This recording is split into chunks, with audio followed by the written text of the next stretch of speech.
काय करायचंय या सगळ्याचा उहापोह आज आपण करणार आहोत आणि त्यासाठी आपल्याला तज्ज्ञ व्याख्याते लाभलेले आहेत डॉक्टर गौरी वराडे मॅडम. आधी त्यांचा थोडक्यात परिचय करून देते आणि मग आपण मॅडमचं स्वागत करूया.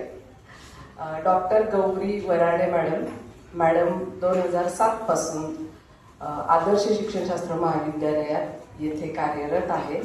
आता मॅडम सध्या प्रोफेसर पदावर आहेत, डॉक्टर आहेत, त्यामुळे अर्थातच PhD तुम्हाला तर सगळ्यांना माहीत झालंय चांगलं ना, व्हॉट इज PhD आहे. तर मॅडमची PhD झालेली आहे, MA MD PhD. त्याआधी मॅडमनी लोणावळा इथे BEd कॉलेजमध्ये काम केलेलं आहे. मॅडमचे इंटरेस्टचे टॉपिक आहे सायकॉलॉजी, इंग्लिश एज्युकेशन, तेच विषय मॅडम त्यांच्या महाविद्यालयात पण शिकवतात. आणि PBS वरती मॅडमनी बरंच काम केलेलं आहे, त्यामुळे आपण मॅडमना इथं बोलवले आहे. त्याचप्रमाणे मॅडमनी अनेक राष्ट्रीय आणि आंतरराष्ट्रीय सेमिनार्समध्ये पेपर प्रेझेंट केलेले आहेत. ते कॉन्सेप्च्युअल असतील, ते रिसर्च पेपर असतील, पण असे अनेक पेपर सादर केलेले आहेत. पुणे विद्यापीठामध्ये मॅडम मूल्यमापन विभागामध्ये भरपूर कार्यरत आहेत. मग ते पेपर सेटर असेल, एक्झामिनर असेल, मॉडरेटर असेल, असं बऱ्याच स्तरावरती मॅडमने काम केलेलं आहे. आणि अतिशय अभिमानाची गोष्ट म्हणजे मॅडमना पुरस्कार मिळालेला आहे. मॅडमना कनी महिला मंच पुणे यांच्यातर्फे 2023ला महिला दिनानिमित्त आदर्श शिक्षक पुरस्कार मिळालेला आहे. त्याचबरोबर विशेष समाज कल्याण परिषद आणि Hindustan book and of talent यांच्या संयुक्त विद्यमाने राज्यस्तरीय महात्मा फुले शिक्षण रत्न पुरस्कार 2024 हाही मिळालेला आहे. आपण सगळ्यांनी स्वागत करूया. अशा प्रकारे तर बायोडेटा खरं खूप मोठा आहे, वाचत गेली तर खूप वेळ जाईल, पण अशा प्रकारे आपल्याला बहुआयामी व्यक्तिमत्व आजच्या आपल्या कार्यशाळेसाठी लाभलेलं आहे. आणि या व्यक्तिमत्वाचं स्वागत आणि सत्कार आपल्या महाविद्यालयाच्या आपल्या सगळ्यांचे लाडके प्राचार्य डॉक्टर चौगुले सर यांनी करावेत अशी मी त्यांना विनंती करते.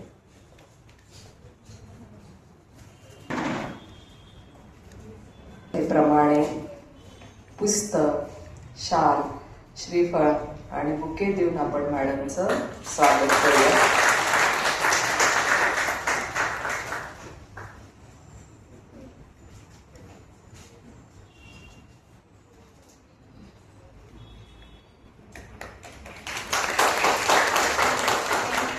मी मॅडमना विनंती करते की त्यांनी आमच्या विद्यार्थ्यांना पॉझिटिव्ह बिहेवियर संदर्भामध्ये मार्गदर्शन करावे. तिथे जास्त करण्यापेक्षा सगळ्यात आधी पॉझिटिव्ह बिहेवियर सपोर्ट जे शोभा मॅडमने आता इंट्रोड्यूस केलं की प्रत्येक वेळेस आपण काय करतो, तर ज्या शाळेचे अनुभव आहेत, ओके, प्रत्येक जण शाळेतून इथे येऊन पोहोचलेले, प्रत्येकाला आपल्या शाळेच्या काही आठवणी आहेत, बरोबर आहे. सो सेशन सुरू करण्यापूर्वी माझी इच्छा अशी आहे की सर्वांनी कुठेतरी तुम्ही शाळेचा विचार करा तुमच्या स्वतःच्या. इंग्लिश मराठी कुणी आहे असं की मराठी अजिबात कळत नाही? सर्वांना मराठी कळतं. So I be bilingual, but Marathi majority बोलेल. कुणाला जर वाटलं तर मला फक्त सांगा. आणि PPT सुद्धा बायलिंग्युअल आहे. सो जरा शाळेत जा, परत एकदा बॅक टू स्कूल जाऊयात पुन्हा आणि एकदा आठवा एक आपली शाळा. आणि ज्या आठवणींमध्ये पहिला प्रश्न माझा असणार आहे की which teacher did you fear the most? सगळ्यात जास्त भीती कुठल्या शिक्षकाची तुम्हाला वाटायची? एक एक करून बोलूयात आपण. येस येस, इकडे. सायन्सच्या टीचरची. बरं, यांनी नाव नाही सांगितलेलं मला टीचरचं, मला सब्जेक्टचं नाव सांगितलं की सायन्सच्या टीचरची भीती वाटायची. अजून? येस, लास्ट वाले. Yes yes yes. Mister Bhojane, English teacher. अजून कोणी? Yes ma'am. इतिहास टीचर पाटील मॅडम. का बरं भीती वाटायची बरं या शिक्षकांची सगळ्यांची? तो विषय आवडीचा नव्हता. अच्छा. आणि त्याच त्यांनी पनिशमेंट केली होती. ओके, एकच केली होती म्हणून भीती वाटायची. तुम्हाला काय वाटायची भीती? पनिशमेंट करायची प्रत्येक लेक्चरला. पनिशमेंट. अजून कुणाचं वेगळं उत्तर की मला या टीचरची भीती वाटायची, मी यामुळे भीती वाटायची? कुणी? अजून कुणी वेगळं उत्तर? येस.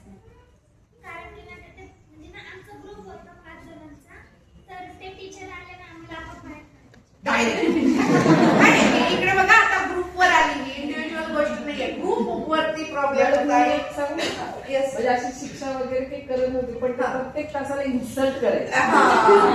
अगदी बरोबर. खोचून बोललं, टोचून बोललं, हे बघा मॅडम सुद्धा गेल्या त्यांच्या सो मॅडम आमच्या सुद्धा काहीतरी शाळेच्या आठवणी बघत ना. So which teacher did you respect the most? सगळ्यात जास्त त्यांचा आदर कुठल्या टीचरचा वाटायचा? तुला हात वर. आता वेगळी मंडळी. येस, व्हॉइस पण बोलायचं आहे. इंग्रजीच्या टीचर्सचा का बरं आदर वाटायचा?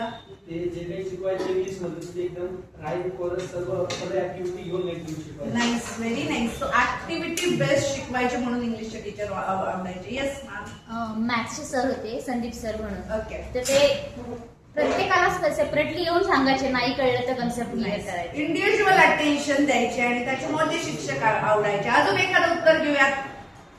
अजून कोणीतरी सांगताय?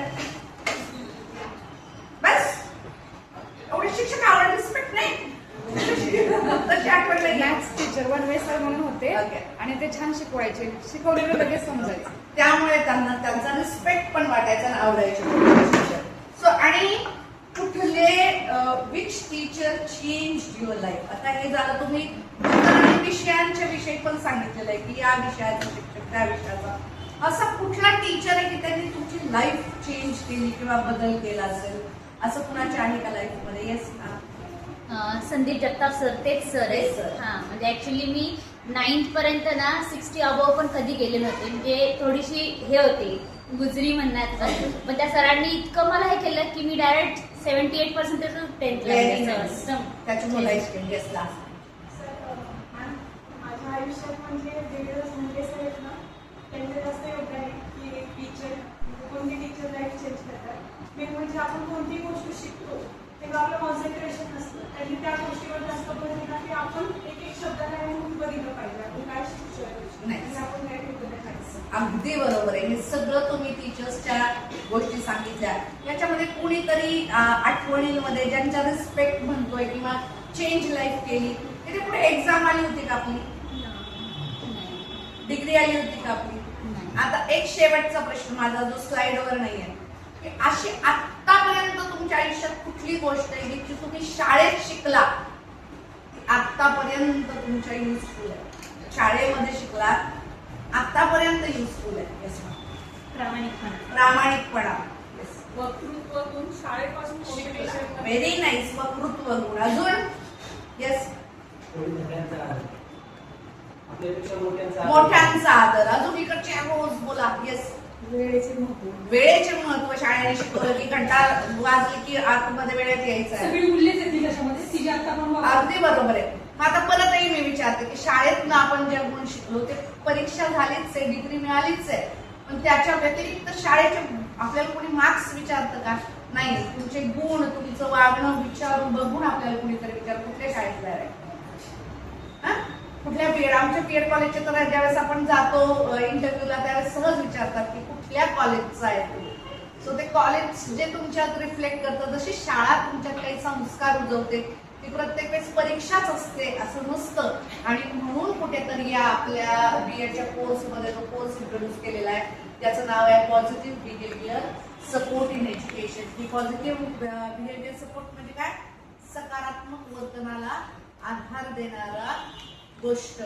ही कशी द्यायची? ही प्रत्येक वेळेस शिक्षा केली तर होणार आहे का? असं नाहीये.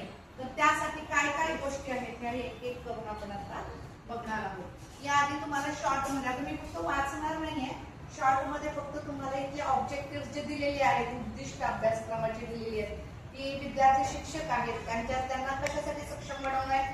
सकारात्मक वर्तन समर्थन म्हणजे काय याची संकल्पना, याचं महत्व समजता यावं. त्यानंतर शाळेमध्ये किंवा वर्गांमध्ये प्रतिबंधात्मक पूर्वतयारीवर आधारित आणि सर्वसमावेशक वर्तन समर्थनाच्या रणनीती तुम्हाला समजाव्यात यासाठी हा कोर्स आलेला आहे. त्यानंतर वर्तन विषयक अपेक्षा निश्चित करणं, सकारात्मक प्रोत्साहन देणं, सकारात्मक वर्ग व्यवस्थापन करणं, ते कसं करायला पाहिजे हे तुम्हाला समजलं पाहिजे. हे मात्र कुठलाही सिलेबस किंवा एखादा अभ्यासक्रम नाही सांगणार आहे.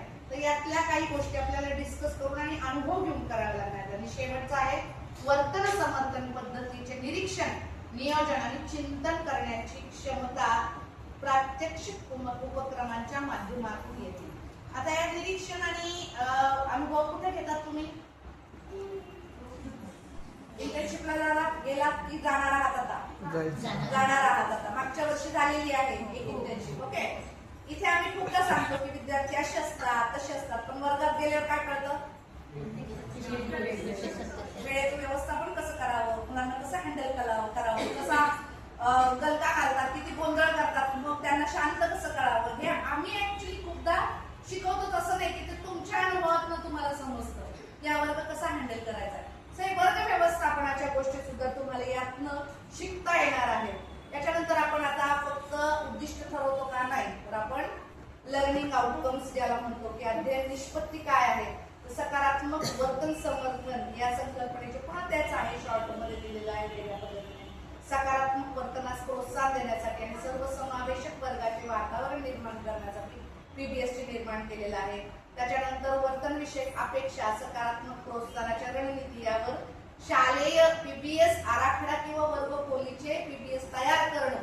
फक्त निरीक्षण नाही करायचं, तर ते आराखडा कसा करायचा हे सुद्धा तुम्हाला जमलं पाहिजे.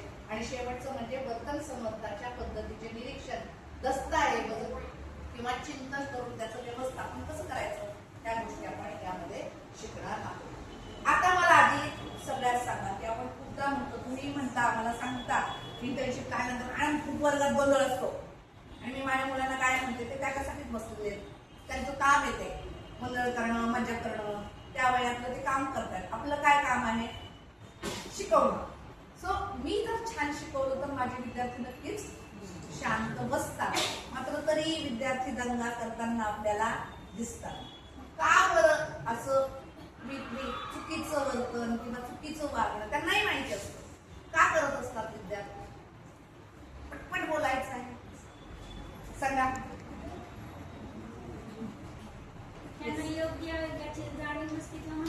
अगदी बरोबर आहे. योग्य अयोग्याची जाणीव नसते किंवा माहिती नसते. अजून काय चुका करताना, काय मिसबिहेव करताना तुम्हाला दिसतात विद्यार्थी? इंटर्नशिपला नाही बघितलं लास्ट इयरला? कॉन्सन्ट्रेशन नसतं, त्यांचं लक्ष विचलित होत असतं, त्याच्यामुळे मिसबिहेव करतात. बरं, अजून मेन मुद्दे. एक छोटा आपला विद्यार्थी पण बसलेला आहे, मला छान वाटतंय. अजून का बरं मिसबिहेव करतात? येस, विद्यार्थ्यांच्या वर्तनात चंचलपणा आहे आजकालचे विद्यार्थी. आजकालचे नाही, आमच्या काळापासून आम्ही सुद्धा भयान दंगाणा करायचो. माझा वर्ग तर असा जास्त नॉइझी किंवा खूप गोंधळ करणारा, जितका हुशार तितकाच गोंधळ करणारा होता. अजून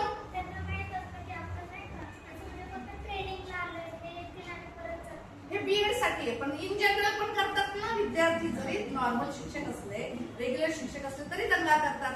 तर का करतात? तर अनेकदा तुम्हाला ह्या सिच्युएशन दिसत असतील. एखादा विद्यार्थी एखाद्याच्या मागे पडलाय, एकमेकांना खोड्या काढल्या जातात किंवा ग्रुपमध्ये दोघं मिळून, जशी ती म्हटली की आमचा अख्खा ग्रुपच बाहेर काढला जायचा.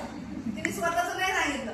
कधी कधी ग्रुप असतो, कधी कधी दोघं असतात, आहे ना, एक पक्का मित्र असतो, मग ते कधी कधी खूप चांगले मित्र असतो, चांगले खूप हुशार असतात किंवा धिंगाणा करणारे पण असतात.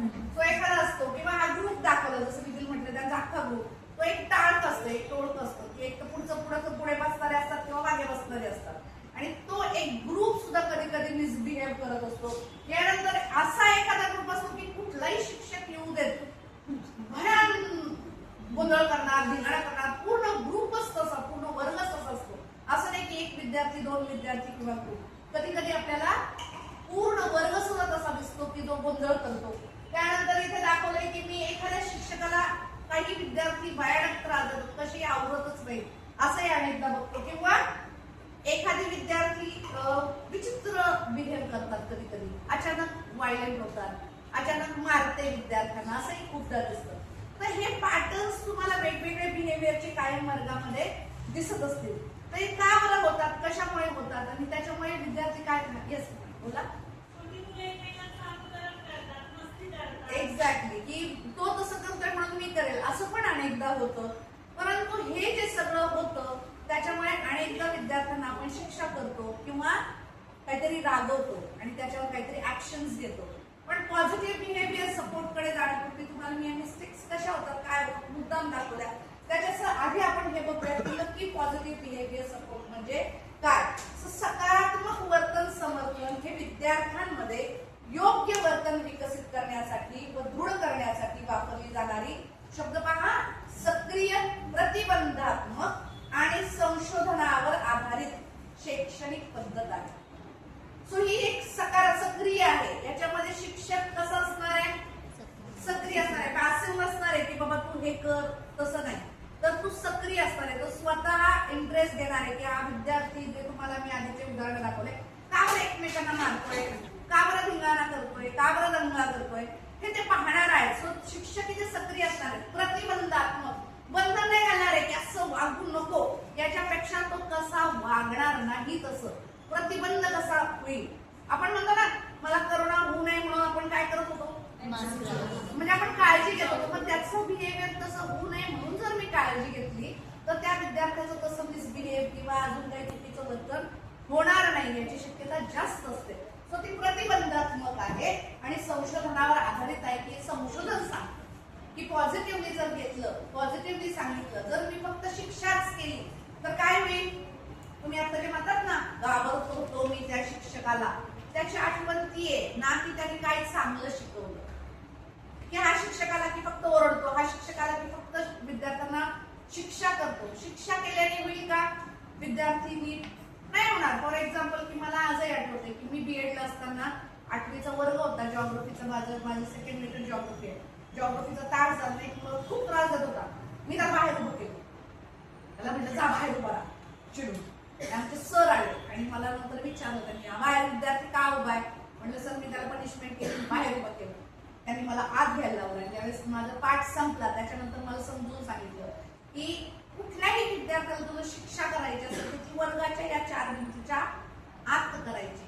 जर तू त्याला उभंच करणार होती तर आत केलं असतं तर तू जे काही शिकवतेस ते त्याच्या कानावर पडलं असतं. पण तू काय केलंस, बाहेर उभं केलंस, म्हणजे त्याला शिक्षणापासून वंचित केलं.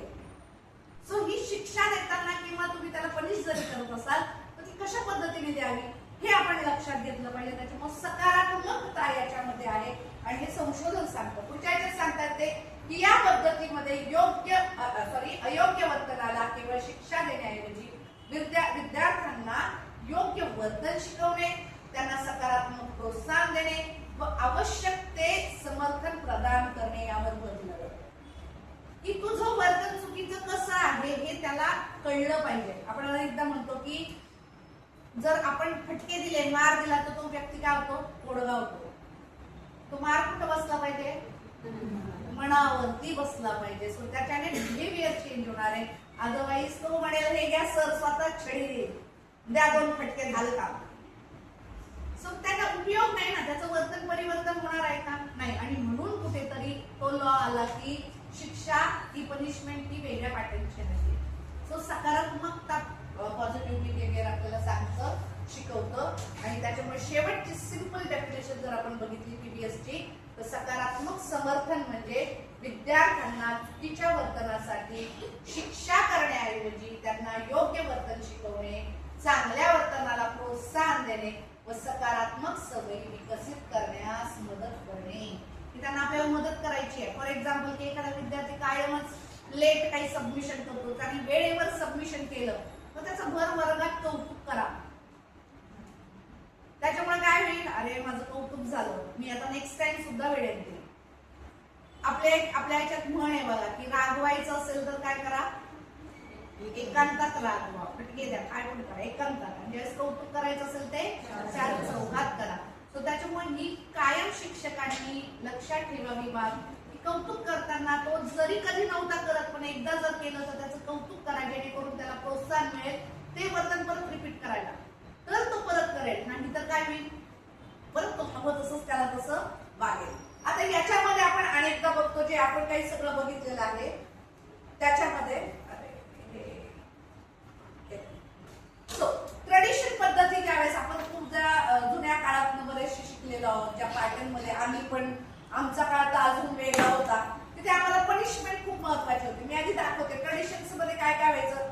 शिक्षा व्हायची, भीती वाटायची शिक्षकांची. आम्ही तर इकडे दिसले की इकडच्या बोळीतनं पडायचो, समोर जायची हिंमत नसायची. सो आजकालचा जमाना बदललाय, आम्हाला हाय हॅलो करतात आजकाल स्टुडंट्स. येऊन मस्तपैकी. सो भीती हा खूप महत्वाची गोष्ट होती. शाळा म्हणजे भीती आणि भीतीचं वातावरण खूपदा असायचं. रिॲक्शन दिल्या जायच्या, पटकन ऍक्शन केली एखाद्या विद्यार्थ्याने, त्याला फटका किंवा काहीतरी बोललं जायचं. शिक्षकांचा एक कंट्रोल असायचा की मी म्हणेल तसं करायचंय तुला, मी सांगतोय ना हे कर तर तेच कर, तुझं डोकं चालवायचं नाहीये. सो हे कुठेतरी अट्टास असायचा. Focus on mistakes. काय तुला हे येत नाही ते येत नाही हेच कायम शिक्षक सुद्धा बोलायचे. तुमचं कसं होईल, पुढच्या पिढीचं कसं होईल, अनेकदा हे बोललं जायचं. आणि शेवटचं कायम निगेटिव्ह किंवा नकारात्मक गोष्टींना फोकस केला जायचा. मात्र पीबीएस काय सांगतं, पनिशमेंटच्या ऐवजी काय करा, अध्यापन म्हणजेच काय, शिकवा त्याला की हे कसं चुकीचं आहे, इथे तू कसं केलं पाहिजे. सो शिकवण्यावरती भर आहे ना की प्रत्येक वेळेस शिक्षा देण्यावर. शिक्षा देणं म्हणजे ती चुकीचं पद्धत अचूकपणे पद्धतीने तो परत कशा पद्धतीने भविष्यात ती चूक रिपीट करणार नाही याची काळजी घेणं. पीबीएस अजून काय सांगतंय, रिस्पेक्ट. फिअर म्हणजे भीती. शिक्षकांकडे जर गेलाच नाही, मी बोललंच नाही, शोभाबांकडे येऊन बोललेच नाही की मला काय त्रास आहे, शोभाबान जितकी भीती वाटते तिकडेच गेलेच नाही, तर शोभाबान मला सांगू शकतील का, माझ्या संदर्भात काही फीडबॅक देऊ शकतील का, नाही देऊ शकणार. सो ते इतका अप्रोचेबल पाहिजे शिक्षक की त्याच्या जवळ येऊन बोलता आलं पाहिजे त्या शिक्षकाला, विद्यार्थ्याला. सो तुमच्याकडे एक वन लाईन, मी काय म्हणते, अशी एक लाईन असावी शिक्षकाची की त्याच्या आत विद्यार्थी आला पण नाही गेला आणि त्याच्या बाहेर पण नाही गेला पाहिजे. सो असं पण नाही झालं पाहिजे शिक्षकाला, काय रे कसा आहेस, मग तो पण रिस्पेक्ट नाही राहणार. सो त्याच्यामुळे फिअर तर नक्कीच नसावे, पण रिस्पेक्ट या पद्धतीने असावा की जेणेकरून तो मनातलं बोलेल, त्याच्यातनं त्याला गायडन्स मिळेल. जर तुम्ही शिक्षकांशी बोललाच नाही तर ते होणार नाही. सो तुम्ही सुद्धा ज्यावेळेस वर्गामध्ये गेलात त्यावेळेस तुम्ही लक्षात ठेवा की विद्यार्थी तुमच्याशी येऊन बोलले पाहिजेत, ना की तुमची त्यांना भीती वाटली पाहिजे. नेक्स्ट आहे प्रिव्हेन्शन. ऍक्शनला रिॲक्शन दिली मी कायम प्रत्येक वेळेस तर विद्यार्थी येणार नाही. तर त्याचं ते होणार कसं नाही याच्याकडे शिक्षकांनी इथे जास्त लक्ष देणं अपेक्षित आहे. नंतर टीचरचा कंट्रोल जो पूर्वी असायचा, ते कंट्रोल करण्यापेक्षा टीचर गायडन्स करा तुम्ही. फॉर एक्झाम्पल की एखाद्या विद्यार्थ्याला आता बीएडला असतात खूपदा विद्यार्थी, पण मला मॅडम खूप टीचिंग मध्ये इंटरेस्ट नाहीये, पण मी टेक्नॉलॉजी मध्ये खूप चांगला आहे, ते खूप जण असतील टेक्नॉलॉजी मध्ये खूप छान आहे. किंवा एखादे विद्यार्थी असतात की त्यांना लहान वर्ग दिले ना, 5वी 6वी 7वी नाही जमत, छोटे वर्ग, ते 11वी 12वी 9वीचा वर्ग असेल ना तर ते हँडल करू शकतात. आम्ही स्वतः बघतो, आता शोभा मॅडम सुद्धा अनुभव असतील की ते छोट्या मुलांबरोबर, काही जण फक्त छोट्या मुलांबरोबर खूप छान जातात, वरती नाही चालत, ठीक आहे. सो हा गायडन्स शिक्षकाने द्यावा की तिथे नाही तुला येतच नाही, तू असं कसं करतो, तिथं त्याच्या स्ट्रेंथ्स काय की तो छोट्या मुलांना छान गाईड करू शकतो, शिकवू शकतो. तर मी गाईड, शिक्षक म्हणून गाईड म्हणून त्याला काय गायडन्स करायला हवा, तू फोकस कर छोट्या मुलांसाठी. किंवा एखाद्या विद्यार्थ्याला जमत नाही बघ पेट उभं राहायला, पण त्याला टेक्नॉलॉजीतले पीपीटी छान बनवता येत आहे, कंटेंट रायटिंग छान जमत आहे. तो आजचा जमाना कशाचा आहे, डिजिटलचा आहे, सोशल मार्केटिंगचा आहे. सो करा की तुम्ही तुमचे व्हिडिओज, करा की तुमचं कंटेंट जनरेट, त्यातनं सो तुम्ही कमवू शकता. So there are ways how you will earn. की तिथे जॉब जर नाही मिळाला तर मी काय करणार, मी कशा पद्धतीने, सो माझी स्ट्रेंथ काय. So guidance, teacher should guide. So विद्यार्थ्यांना तुम्ही गायडन्स करणं अपेक्षित आहे. Focus on strength. आता जे मी म्हटले की आपल्यात काय स्ट्रेंथ आहेत, माझ्या मुलामध्ये काय स्ट्रेंथ आहेत, प्रत्येकामध्ये वेगळे असतील. ही मुलगी या मुलीसाठी सेम असणार आहे ना. सो त्यातल्या काय स्ट्रेंथ्स आहेत त्यावरती फोकस असावा, त्याच्यावर भर असावा, ना की त्याला काय येत नाही याच्यावर भर असावा. आणि एकदा शिक्षक काय करतात, तुला हे येत नाही, तुला ते येत नाही, अरे मला काय येते ते सांगा ना आधी, ते तर अप्रिशिएट करा. So always start with good things. मी स्वतः आमच्या ज्यावेळेस मायक्रो टीचिंग होतात त्यावेळेस लेसन झाल्यानंतर आपण फीडबॅक देतो, आम्ही आधी पॉझिटिव्ह थिंग्स सांगतो की तू हे छान केलं, तू हे छान केलं. कारण की 5 मिनिटं ज्यावेळेस तुम्ही उभं राहता, आम्हाला माहिती आहे तुम्ही काय मनस्थितीमध्ये, ते 5 मिनिटं असतात तुमच्यासाठी, है ना, 5च मिनिटं असतात, पण ते दिव्य असतात की अरे पुढे जाऊन बोलायचंय. सो कधी कधी प्रत्येकाला अनुभव नसतो, तर त्यावेळेस जर ते लेसन संपल्या मी जर आधी 2 गोष्टी सांगितल्या, अरे तुझं हे छान आहे बरं का, तुझं वाक्य छान होते, तुझं पीपीटी छान होतं, कॉन्फिडन्स काय होतो त्या व्यक्तीचा, बूस्ट होतो. आणि त्याच्यानंतर हळूच आम्ही मग सजेशन द्यायला लागतो की तुझं नरेशन छान कर, तुझं जरा पीपीटी छान कर, जरा अॅनिमेशन्स दे, जरा पीपीटी म्हणजे पॉइंट्स टाकायचे, आपल्याला पॅराग्राफ्स टाकायचे का नाही. सो हे हळूहळू सजेशन देणं, म्हणजेच आपण काय करतोय त्याच्या वर्गातल्या त्यांच्या स्ट्रेंथ्स वरती भर द्या, त्याच्यात काय चांगलं आहे हे त्याला दाखवून द्या, जाणून द्या, तरच तो तुमचं ऐकणार आहे. आणि you need to be very positive की तुझ्यात जर काय हे नाही तर तू काय करू शकते. जे आज तुम्ही जर पाहिलं तर तुम्हाला खूपदा दिसेल की मुलं खूपदा आत्महत्या करतात, किंवा मध्ये आता जे झालं की दिल्लीला सगळं घडलं त्याच्यामध्ये खूप जणांनी नीट याच्यामध्ये नापास झाले म्हणून आत्महत्या केलेल्या आहेत. का बरं केले असतील तर आत्महत्या? याला ही परीक्षा किंवा शिक्षण मंत्री किंवा आम्ही तुम्ही शिक्षक हे जबाबदार आहोत का? फक्त सगळ्यात महत्वाचे कोण जबाबदार असतील सांगा? पेरेंट्स. माझ्या मुलाला मी इतका आत्मविश्वास द्या की एक परीक्षा फेल झाली म्हणून तो आयुष्यात फेल होत नाही, मी आहे तुझ्याबरोबर. त्या दिवशी तो कुठलाच विद्यार्थी आत्महत्या करणार नाही ज्यावेळेस त्याला कळेल की माझे पेरेंट्स माझ्यावर कुठल्याही कंडिशन्स मध्ये आहेत किंवा माझे शिक्षक माझ्या बरोबर आहेत. नाही जमलं एखाद्याला बीएड करून सुद्धा त्याला नाही शिकवता आलं तर त्याचं आयुष्य संपेल का? नाही, भेटील परत मी अगेन काय स्ट्रेंथ्स तुझ्या फाइंड आउट करा आणि त्यानुसार तुम्ही काम करू शकता. तसंच तुम्ही तुमच्या विद्यार्थ्यांना ज्यावेळेस तुम्ही वर्गात जाल की त्याच्यात पॉझिटिव्ह राहा, त्याच्याशी बोलताना पॉझिटिव्हनेस असावा, त्याच्यातल्या स्ट्रेंथ्स तुम्ही त्याला दाखवणं हे तुमची अपेक्षित कार्य आहे. हे सगळं पीबीएस आणि ट्रेडिशन मध्ये तुम्ही कम्पेअर केलं तर तुमच्या लगेच लक्षात येईल की कशा पद्धतीने होतं. आता ज्यावेळेस या पीबीएस वरती आपल्याला काम करायचं आहे तर आपल्याला एक मॉडेल दिलेलं आहे, 3 टायर मॉडेल इंग्लिश मध्ये म्हटलेलं आहे त्याला. ते मी एक एक करून दाखवते की काय काय आहे. मराठीमध्ये आपण त्याला 3 स्तरीय पीबीएस प्रारूप असं म्हणतो आणि इंग्लिशमध्ये 3 टायर पीबीएस मॉडेल असं म्हणतो. याच्यामध्ये 3 मॉडेल आहेत. मी पहिला स्तर सांगते, तिसरा स्तर सांगते त्याआधी त्यांना की वैयक्तिक आधार, इंडिव्हिज्युअलाइज्ड आपण बघणार आहोत त्याचे उदाहरण काय. सेकंड जो टायर आहे ते लक्षित किंवा टार्गेटेड आणि पहिला जो आहे तो सार्वत्रिक, युनिव्हर्सल. आता जे पहिलं टायर आहे ते युनिव्हर्सल सार्वत्रिक म्हणजे शाळेच्या बाबतीत काय बरं? आता शाळा परत आपण शाळेत जाऊया. युनिव्हर्सल म्हणजे शाळेसाठी कोणतं? सर्वांनी राहत उभे राहा. हा म्हणजे पूर्ण शाळा. ज्यावेळेस मी युनिव्हर्सलचा विचार करते म्हणजे मी कुणाचा विचार करते? पूर्ण शाळेचा विचार करते, ना की एखाद्या वर्गाचा किंवा ना की एका ग्रुपचा, ना की एखाद्या वैयक्तिक विद्यार्थ्याचा. तर मी काय करणार आहे इथे? पूर्ण शाळेचा विचार करणार आहे. सो या फर्स्ट टायर मध्ये काय होतं? शाळा व्यापी नियम, दिनचर्या, वर्तन शिकवणे, प्रबलन. त्याचं कसं प्रबलन म्हणजे रिइन्फोर्समेंट मराठीमध्ये आपण म्हणतो. सकारात्मक वर्ग व्यवस्था कशी आहे. एखादी विशिष्ट शाळा असते बघा, आपण ज्यावेळेस तिच्या गेटवर उभं राहतो ना तर शाळेचं वातावरण कळतं नक्की कशी आहे.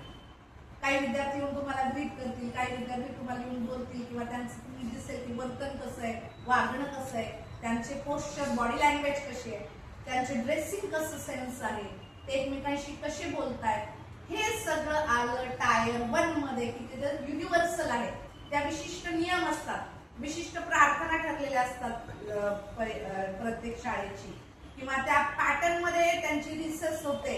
रिसेस झाल्यानंतर विद्यार्थी कसे बाहेर पडतात, डबे कुठे खातायत, कसे खातायत, त्याच्यानंतर तिथली घाण तिथेच टाकतायत का, हे सार्वत्रिक सार्वजनिक नियम झाले पूर्ण शाळेसाठी. शिक्षकांसाठी सुद्धा स्टाफ रूम मध्ये तुम्ही गेलं तर त्या स्टाफ रूम मध्ये सुद्धा विशिष्ट पद्धतीचे नियम लावलेले असतात. मग फक्त शाळेमध्ये विद्यार्थी असतात का? स्टाफ पण असतो, त्यांना म्हणून असतात का? असतात. आम्हालाही त्रास होतो ना कधी कधी, हे सगळी कामं करून मानसिकता कधी कधी बदलते की नाही शिक्षकांची सुद्धा. सो मला आजही आठवते की माझ्या कॉलेजमध्ये, जे मी आदर्श बेट कॉलेजमध्ये, आमचं आदर्श शिक्षण मंडळीने इंग्लिश मिडियमची स्कूल आहे त्या शाळेमध्ये स्टाफसाठी इतका सुंदर उपक्रम राबवला की ज्यावेळेस शिक्षक स्टाफ मध्ये रूम मध्ये असतील एक छान सॉफ्ट संगीत लावलं जातं, म्युझिक. सो ते गलका ऐकून कधीतरी आम्ही पण वैतागतो ना. त्यातल्या त्यात छोटे विद्यार्थी असतील तर तो खूपदा होतं आमच्यापेक्षा. तुम्ही तसे एवढे गलका करणारे नाही आहात. शाळेमध्ये ज्यावेळेस तुम्ही अनुभव घेतला असेल किती आरडाओरडा असतो, किती आवाज असतो, त्याच्यासह बौद्धिक काम शिक्षकाला करायचं असतं. म्हणून त्या शाळेच्या व्यवस्थापनाने काय केलं की स्टाफ रूम मध्ये सॉफ्ट म्युझिक लावलं आणि त्याचा ज्यावेळेस त्यांनी फीडबॅक घेतला त्याचा खूप छान फायदा शिक्षकांना झाला. तसंच विद्यार्थ्यांसाठी आहे की त्याच्यासाठी सुद्धा तुम्ही म्युझिक असेल, अजून वेगवेगळ्या स्ट्रॅटेजीज आहेत, तुम्ही कसं डोकं लावता त्याच्यावर आहे. आणि आपण मी करायला लावणार आहे तुम्हाला काम, मी नुसतं फक्त ऐकू भक्ती नाही करणार आहे, तुम्ही श्रवण भक्ती नाही करणार आहे. ओके, सो त्याच्यामुळे ही सर्व व्यापी टायर 1 कळलं की शाळेसाठी आपण ठरवणार आहोत नियम किंवा काही गोष्टी. नंतर टायर 2 त्याच्यामध्ये लक्षित किंवा टार्गेटेड. जसं आता कुणीतरी म्हणाला की माझं खूप प्रॉब्लेम होता मॅथ्सचा किंवा सायन्सचा, तो तिचा पर्सनल प्रॉब्लेम झाला, बरोबर आहे. मागे मी चित्रामध्ये दाखवलं होतं की एक विद्यार्थिनी एका मुलाचा हात पकडून सावतीये, व्हायलेंट होतीये, अचानक विद्यार्थ्यांना मारतीये, तो तिचा वैयक्तिक प्रश्न झाला, बरोबर आहे. टार्गेटेड, की आता हिने सांगितलं की आमचा अख्खा ग्रुप बाहेर निघला जायचा, पूर्ण ग्रुपला पनिशमेंट व्हायची. टार्गेटेड तो कोण होता? तो ग्रुप आहे. सो काही छोट्या ग्रुप्सचे काहीतरी सहाय्य लागतं. कधी कधी सामाजिक कौशल्यांमध्ये सोशल स्किल्स असतात, त्यासाठी तुम्हाला मदत लागते. वर्तनासंदर्भात काही प्रश्न असतात विद्यार्थ्यांचे. वर्तनामध्ये फक्त त्रास देणं नाहीये, एखादा खूप आलूक असेल, मिक्सच नाही होते कुणामध्ये, हे चांगलं आहे का? प्रत्येक विद्यार्थी, छोटा विद्यार्थी असतो, मिक्स नाही होत, एकटा बसला असतो एका. सो मिक्स न होणं सुद्धा त्याच्या पुढच्या लाईफसाठी काय आहे? योग्य नाहीये. त्याची मानसिकता कायम चांगली राहणार नाही. आपण काय आहोत? सोशल ॲनिमल आहोत, आपण सामाजिक प्राणी आहोत. आपल्याला समाजामध्ये जमलं पाहिजे. हा विद्यार्थी ज्यावेळेस समाजात जाईल, ऑफिसमध्ये जाईल, तो असाच राहिला तर तो नीट काम करू शकेल का? नाही करणार. मग ते शाळेतच जर लक्षात आलं शिक्षकाच्या आलूक राहतो, एकटा राहतो, एकलकोंडा, याला कसं सोशल करावं हे तुमच्यासाठी त्यावेळेस चॅलेंज असेल. म्हणजे हे कसं झालं की लक्षित झालं किंवा विशिष्ट हे झालं यानुसार. आणि वैयक्तिक म्हणजे पर्सनल, एकदम पर्सनल, इंडिव्हिज्युअल वैयक्तिक वर्तन योजना. तुम्ही इलेक्टिव्ह पेपर ज्यावेळेस येईल तुम्हाला नेक्स्ट इयरला पेपर, त्याच्यामध्ये आहे बघा की इंडिव्हिज्युअल जर एखादा स्पेशल विद्यार्थी असेल तुमच्या वर्गामध्ये, आता इथून पुढे असणार आहे, इथून पुढे ज्यावेळेस आपण इन्क्लुझिव्ह एज्युकेशन म्हणतोय, प्रत्येक विद्यार्थ्याला नॉर्मल वर्गामध्ये ऍडमिशन घेण्याची मुभा आहे. मग एखादा ऑटिस्टिक विद्यार्थी असेल, बॉर्डर लाईनचा, स्लो लर्नर असेल, एखादा खूप व्हायलेंट असेल, उड्या मारणारा असेल, एका जागी ADHD म्हणतो आपण विद्यार्थ्यांना, तर तसा विद्यार्थी असेल तर काय करावं लागेल? त्याच्यासाठी सेपरेट आपल्याला काहीतरी प्लॅनिंग करावं लागेल. सो इंडिव्हिज्युअलाइज मध्ये समुपदेशक पण येतात, काउन्सिलर्स आता इथून पुढे कंपल्सरी होणार आहे शाळेमध्ये. कंपल्सरी काउन्सिलर हवा, कंपल्सरी सेंटर हवं, आणि विशेष सहाय्य, एखाद्या विद्यार्थ्याला विशेष सहाय्य तुम्हाला द्यावं लागणार आहे. सो अशा 3 टायरचं हे मॉडेल आहे. हे तुम्हाला काम करताना ज्यावेळेस तुम्ही PBSचं निरीक्षण करणार आहात आणि शिवाय तुम्ही ज्यावेळेस त्याचा प्लॅनिंग करणार आहात, त्याच्यामध्ये तुम्हाला हा उल्लेख करणं अपेक्षित आहे की कुठल्या टायरसाठी आम्ही कशा पद्धतीने काम करत आहोत. हे झाले 3 टायर्स. आता काही तत्व घेऊन आपण PBSचं काय काम करत असतो, ज्याला आपण कोर प्रिन्सिपल ऑफ PBS म्हणतो. काय तत्व आहेत कोरची? तर पहिलं आहे शिक्षा करण्याऐवजी प्रतिबंध करा. एखादा विद्यार्थी रोज लेट येतोय, रोज फटके खातोय, त्याच्याने त्याचं तरी पण लेट येणं थांबलंय का? माहिती काय केलं पाहिजे? मी शिक्षा चेंज करायची, पण शिक्षा द्यायची. शिक्षा द्यायची, अशी द्यायची, पण तो वेळेवरती आला पण पाहिजे. त्याला शिक्षा ऑलरेडी होतीये रोज, तरी तो लेट येतोय.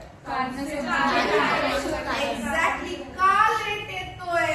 फाइंड आउट की का बरं याला रोज का त्रास एवढा, रोज एवढे फटके खातोय, रोज इतके दिवस मी शिक्षा देते, तो शिक्षा घेऊनही लेट येतोय. त्याला जर शिक्षेची भीती वाटली असती तर तो दुसऱ्या तिसऱ्या दिवशीपासून लवकर येण्याचा प्रयत्न केला असता. नक्की याच्या काहीतरी मागे कारण असणार आहे आणि म्हणून तो लेट होतोय. मग प्रतिबंध करण्यासाठी तुम्हाला काम करावं लागेल की का लेट येतोय, आणि मग त्यानुसार तुम्हाला त्यासाठी काहीतरी नियोजन करावं लागेल. नेक्स्ट आहे माहितीवर आधारित निर्णय. जसं मी आता म्हटलं की माहिती घ्यावी लागेल मला. समजा की किती वेळा लेट येतोय, का लेट येतोय, कशा पद्धतीने, पूर्वी येत होता का, या वर्षीच येतोय, मागच्या महिन्यात कसा होता. सो माहितीवर आधारित निर्णय घ्यायचे की एखाद्या विद्यार्थ्यांनी येऊन सांगितलं की मॅडम असं आहे, तसं आहे, त्या विद्यार्थिनीच्या बोलण्यावर जर मी त्याला शिक्षा केली तर योग्य राहील का? कानाने ऐकलेलं आपल्या डोळ्यांनी बघून चेक करावं लागणार आहे. सो माहितीवर आधारित, योग्य माहितीवर आधारित तुम्हाला निर्णय घेणं अपेक्षित आहे. नेक्स्ट आहे की वर्तन शिकवा. की का लेट नाही व्हायचंय, का वेळेचं महत्व आहे. हे कधी कधी एखाद्या गोष्टीतनं किंवा शिकवता एखाद्या ऍक्टिव्हिटीतनं जर विद्यार्थ्याला कळलं की वेळेत येणं का अपेक्षित आहे, तरच तो वेळेचं महत्व झालंय. मी वेळेच्या म्हणून तर त्याचं वर्तन बदलेल, नाही तर तो तसंच राहणार आहे. सो वर्तन बदलण्यासाठी तुम्हाला काही गोष्टी त्याला ऍक्टिव्हिटी दाखवाव्या लागतील, शिकवाव्या लागतील, मगच वर्तन बदल होईल. मात्र मी माझ्या मुलांना सांगते तुम्ही वेळेत येत चला, हे करत चला, ते करत चला. मी रोज शिक्षक म्हणून शाळेतले घेते, तो तुमचं ऐकेल का? म्हणजे ज्यावेळेस त्याला मला वर्तन शिकवायचंय त्यावेळेस मी कशी वागतेय, मी कसं बिहेव आहे, हे सुद्धा तुमचं स्वतःचं सुद्धा बिहेवियर खूप महत्वाचं आहे. कारण की मला माहितीये की सगळ्यात आता जे छोटी मुलं बसलेत ना, तुम्हाला अनुभव येईल की त्यांना तुम्ही कितीही सांगा तो तुमचं नाही ऐकणार. पण एक शिक्षकाने एक गोष्ट सांगू देत बरं, काय होतं? आई फेल. मी स्वतः टीचर एज्युकेटर आहे. ज्यावेळेस माझा मुलगा शाळेत होता त्यावेळेस मी त्याला एकदा सांगितलं की मला अजून आठवतं, सेकंडला होता तो, आणि काहीतरी आला घरी घेऊन आणि मला म्हटलं आई शाळेत मला माइंड मॅप शिकवले.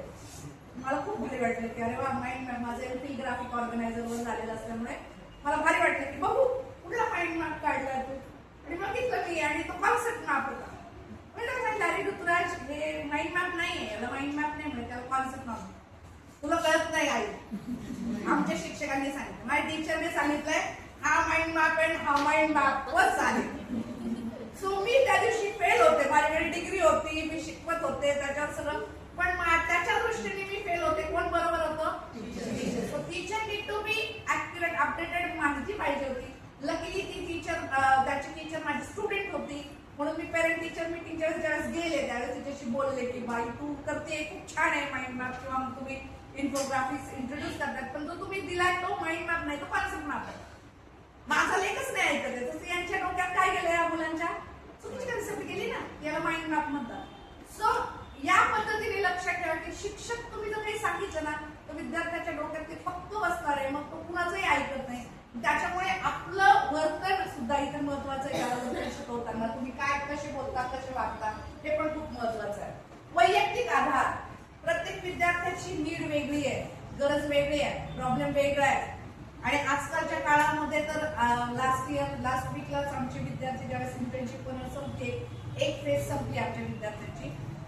ज्यावेळेस त्यांनी मला तिथल्या काही गोष्टी सांगितल्या त्यावेळेस मी खूप शॉक झाले की किती मानसिक ताणाखाली काही काही विद्यार्थी असतात. कारण की खूपदा घराची परिस्थिती प्रत्येकाची वेगळी आहे. आजकाल स्त्रिया म्हणजे आपण सगळ्या जणी बाहेर पडलोय कुठेतरी शिकवायला बाहेर, ज्यावेळेस आई पण नसते घरात आणि बाबाही नसतो घरात, त्यावेळेस विद्यार्थ्यांना मेंटली चॅलेंज असतो. तो प्रत्येक विद्यार्थी त्या पॅटर्न मध्ये ते सहन करू शकतो असं नाही. सो घरात वातावरण काय, आई बाबा नसतील तर आजी आजोबा पण नसतात आजकाल खूपदा, ते पण वर्किंग आहेत, आजी पण वर्किंग आहे आजकालची. सो त्या कंडिशन्स मध्ये विद्यार्थ्यांचे प्रत्येकाचे प्रॉब्लेम्स वेगळे आहेत. मी फक्त घराचं सांगितलं की वर्किंग आई, आणि वर्किंग आई नसली घरी जरी असली तरी परतही त्याचे वेगळे प्रश्न असू शकतात. प्रश्नांना अगणित आहेत, ते भरपूर आहेत. सो त्याला वैयक्तिक आधार देणं की हा रोज का लेट येतोय, त्याच्या मागे जर कारण शोधलं तर त्याचं कारण तुम्हाला असं कळेल की तुम्हाला पस्ताव होईल की मी त्याला 8 दिवस का शिक्षक केले, की माझी चूक होती की मी जाणलं नाही की याला का लेट होत आहे. ठीक आहे, असंच एक विद्यार्थी त्याला असेल आमच्या बीएडला, तो प्रत्येकच लेट यायचा किंवा खूपदा यायचा नाही किंवा खूपदा बसायचा नाही, सबमिशन वेळेत नाही करायचा. ज्यावेळेस मी त्याच्याशी बोललं त्यावेळेस मला कळलं की तो रात्रभर याची ड्युटी करायचं, वॉचमनची ड्युटी करायची. त्याच्या घरातली परिस्थिती नव्हती, बाहेरून खेड्यातून आलेला होता, इथे पुण्यात सर्वाइव्ह करायचं म्हणून तो रात्रभर ड्युटी करायचं. सकाळी कॉलेज, आमचं सकाळचं कॉलेज, सकाळचे कॉलेज यायचं, त्याच्यामुळे त्याला लेट व्हायचं किंवा त्याच्या गणगणीमध्ये त्याचं मागे पुढे व्हायचं. मग आमच्या लक्षात आलं की हा विद्यार्थी खूप चांगला, आजही टचमध्ये आला. तर मेन उद्देश काय की त्या विद्यार्थ्यांना जाणं, तरच तुम्ही त्याला वैयक्तिक सपोर्ट हा करू शकाल, अदरवाईज शक्य नाही. आणि चांगल्या वर्तनाचं प्रबोधन करा. रोज लेट येतोय आणि आज वेळेत आला, त्याचं कौतुक झालं पाहिजे, शाबासकी मिळाली पाहिजे. सो चांगले वर्तन ज्यावेळेस विद्यार्थी करतात त्यावेळेस त्याचं प्रबोधन, त्याचं कौतुक हे सर्वांसमोर होणं जर झालं तर त्या विद्यार्थ्याला नक्कीच ती परत करण्याचं, तेच सकारात्मक वर्तन परत करण्यासाठीचं प्रोत्साहन नक्कीच मिळतं. ठीक आहे, आता हे झाले सगळे प्रिन्सिपल्स. रिइन्फोर्समेंट, प्रबोधनामध्ये काय काय येतं, प्रबोधनाच्या स्ट्रॅटेजीज काय, वर्बल प्रेज. वर्बल प्रेज म्हणजे काय, शाब्दिक कौतुक, वा छान, म्हणायला आपल्याला जड आहे का, पैसे पडणार आहेत का, पण आम्हाला फार त्रास होतो फक्त म्हणायला. ठीक आहे, पण म्हणा की, किंवा खूप माझा हा आवडता, लाडका, दोडका, हा ना आवडता, हे पण नाही झालं पाहिजे. जरी एखादा विद्यार्थी खूप मस्तीखोर असला, त्रास देत असला आणि एखादी चांगली गोष्ट केली तर म्हणा की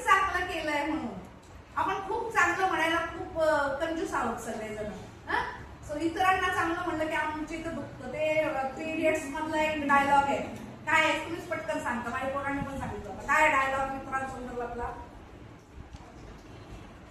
जब दोस्त फेल होता है तो बुरा लगता है, बट अगर वो फर्स्ट आया तो उससे ज्यादा बुरा लगता है. सो असं नाही व्हायला पाहिजे की कौतुक करायला शिका मुलांचे. छोटी एखादी गोष्ट असेल त्याच्यासाठी ती खूप मोठी असते राजांना, आपल्यासाठी जरी छोटी असते तरी. सो कौतुक करायला शिका. स्टिकर्स आणि स्टार्स हे कुठं वापरलं जातं बेसिकली? प्रायमरीच्या मुलांना. तुम्ही म्हणाल प्रायमरी आम्हाला पण स्टार्स मिळायचे ना, आम्ही पण खुश व्हायचो या वयातही. सो आम्ही ज्यावेळेस PhD माझं चालू होतं, माझ्या गाईड ज्या आमच्या प्रिन्सिपल आहेत मॅडमला माहिती आहे डॉक्टर वर्तक मॅडम. सो आम्ही त्यांना ज्यावेळेस चॅप्टर्स लिहून द्यायचो कच्चे तपासायला, madam use to give us stars. आम्ही ते पेजेस असे रफ पेजेस आहेत ते माझ्याकडे अजून आहे. सो मॅडमने स्टार दिलाय हा. सो तो स्टार आपल्यासाठी कौतुकाची थाप अगदी छोट्यापासून म्हातारांपर्यंत हवी असते. ती जी माणसाला चांगलं काम करण्यासाठी प्रोत्साहन देते. द्या की एखाद्या मुलाला स्टार्स. एखाद्या करताना आपण फेल एफ असं मोठं लिहितो, एफ रॉंग हे मोठं काढतो, पण तो टिक मार्क कधी तो छोटा असतो करेक्ट वाला अनेकदा. सो हे उलट करूयात थोडंसं, चांगली करूयात. स्टार्स द्या, कुठेतरी कौतुक करा किंवा वेगळा अजून स्माइली फेस द्या. तुम्ही माझ्यापेक्षा अजून जास्त माहिती आहे तुम्हाला. आजकाल डिजिटलचा हे आहे त्याच्यात द्या की थोडेसे वेगळे चांगल्या पद्धतीचे इमोजीज. सो त्याच्यामुळे काय होईल? प्रोत्साहन मिळतं. अगदी छोट्या तुम्ही काय प्रायमरी म्हणतात, मी माझं स्वतःच उदाहरण देतो. राय मॅडम मी अजून आमच्याकडे ती कागद आहेत की अरे मॅडमने दिलेले स्टार्स आहेत. सो ही साधी गोष्ट असते. याला पैसे पडतात का? विकत आणायचंय का? काही नाही. मला अजून आठवतं की माझा मुलगा ते शाळेत मिळाला की दिवसभर ते गेलं नाही पाहिजे, धुवायचं नाही. म्हणजे सकाळी आंघोळ करतात आणि ते धुवायचं नाहीये, तिथे पाणी लागून असे जपून ठेवतात. म्हणजे ते जितके दिवस टिकेल तेवढं त्यांना भारी असतं. ते पुस्तकं ते डाळा पेज पुढचं नाही, आधी ते पाहतात. तिथे स्टार मिळाला होता मग पुढचं पेज. सो इथे असतं ते. त्याच्यामुळे स्टार्स आणि स्टिकर्स असतील हे नक्की तुम्ही वापरू शकता कुठल्याही एजला. ऍक्च्युली सर्टिफिकेट्स आणि अवॉर्ड्स. ओके, काही जर एखादा तुम्ही छोटं काहीतरी कार्यक्रम घेतलाय, स्पर्धा घेतलीये वर्गामध्ये मुलांसाठी, कारण की त्याच्यासाठी सर्टिफिकेट्स. आजकाल तर कागद छापायची पण गरज नाही पडत आहे, डिजिटल करा. छोटी एखादी स्पर्धा घेतली तुमच्या वर्गामध्ये, त्या मुलाच्या आई बाबांच्या पेज व्हॉट्सअपला तुम्ही जनरेट करू शकता. सो प्रत्येक वेळेस आपल्याला पेज वाया घालवायची सुद्धा गरज पडणार नाहीये. सो सर्टिफिकेट्स असतील, अवॉर्ड्स असतील. मग अवॉर्ड्स कशासाठी? तर पुढच्या ह्याच्यात सांगते ते, कारण की तो पुढचा मुद्दा आहे आपला. क्लासरूम मध्ये फॉर एक्झाम्पल की माझ्या क्लासमध्ये फुल ऑन सगळ्यात जास्त हजेरी कोण होती? महिन्याच्या एंड ऑफ द मंथ तुम्ही डिक्लेअर करा आणि त्याचं नाव लावा. काय होईल? स्पर्धा लागेल मुलांमध्ये, या महिन्यात माझं नाव आलं पाहिजे. सर क्लासरूम मध्ये सर्वात कायम रोज वेळेत येणारा विद्यार्थी, नीट रोज व्यवस्थित हस्ताक्षर चांगला काढणारा विद्यार्थी. So you can think about it की वर्गाची स्वच्छता राखणारा विद्यार्थी. हे तुमच्या क्रिएटिव्हिटीवरती की तुम्ही कसे अवॉर्ड्स तुमच्या वर्गामध्ये ठेवताय. जर हे वर्गासाठी केलं तर प्रत्येकामध्ये चढाओढ असेल की माझं नाव तिथे आलं पाहिजे, लागलं पाहिजे. सो या पॅटर्न मध्ये तुम्ही क्लासरूमच्या साठी तुम्ही काम करू शकता. आणि पॉझिटिव्ह नोट होम की खूप छान काहीतरी केलंय या विद्यार्थ्यांनी, निबंध खूप सुंदर दिलाय. आजकाल आम्ही ChatGPT वापरतो. आजकाल आम्ही ऑनलाईन मोबाईल वरती किंवा मुलं सुद्धा, तुम्हीच नाही, हे छोटी बसलेली आहेत ना आपली, त्यांना सुद्धा माहिती आहे की आजकाल आम्ही ज्या पद्धतीने आमच्या मनाने लिहायचो, आमच्याकडे काही अवेलेबलच नसायचं त्यावेळेस, खूप कमी असायचं. लायब्ररीमध्ये सुद्धा नसायचं खूपदा. सो मनाने लिहिणं म्हणजे त्यावेळेस दिव्य होतं. आता तसं नाहीये.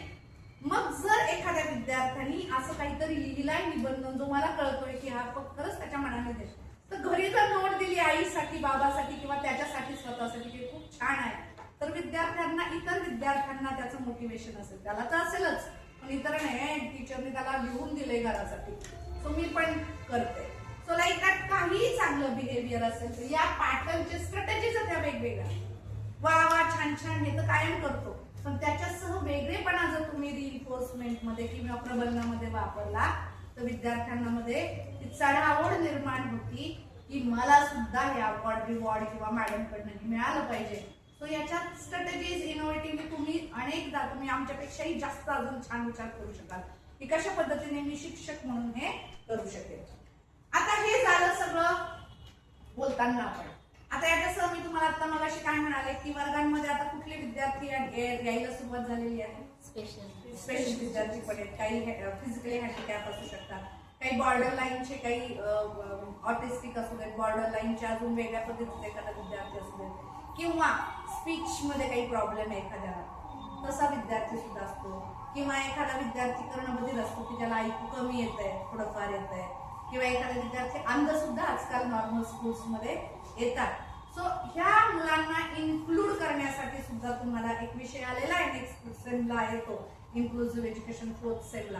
त्याच्यामध्ये तुम्हाला त्याच्या स्ट्रॅटेजीज तर नक्कीच कळतील, पण त्याच्यासह आता आपल्याला ज्यावेळेस तुम्ही वर्गांमध्ये जाल त्यावेळेस तुम्ही काही निरीक्षण करणार आहात त्याच्यामध्ये तुमच्या लक्षात यावं म्हणून हे पण आता इन्क्लूड केलंय की इन्क्लुझिव्ह प्रॅक्टिसेस. सो डिफरंट विद्यार्थी, वेगवेगळे अध्ययनार्थी, त्याची गरज कशी असते, नीड कशी असते, वेगळी आहे. फास्ट लर्नर आहे, फक्त स्लो लर्नर असतात का आपल्या वर्गामध्ये, गिफ्टेड पण असतात.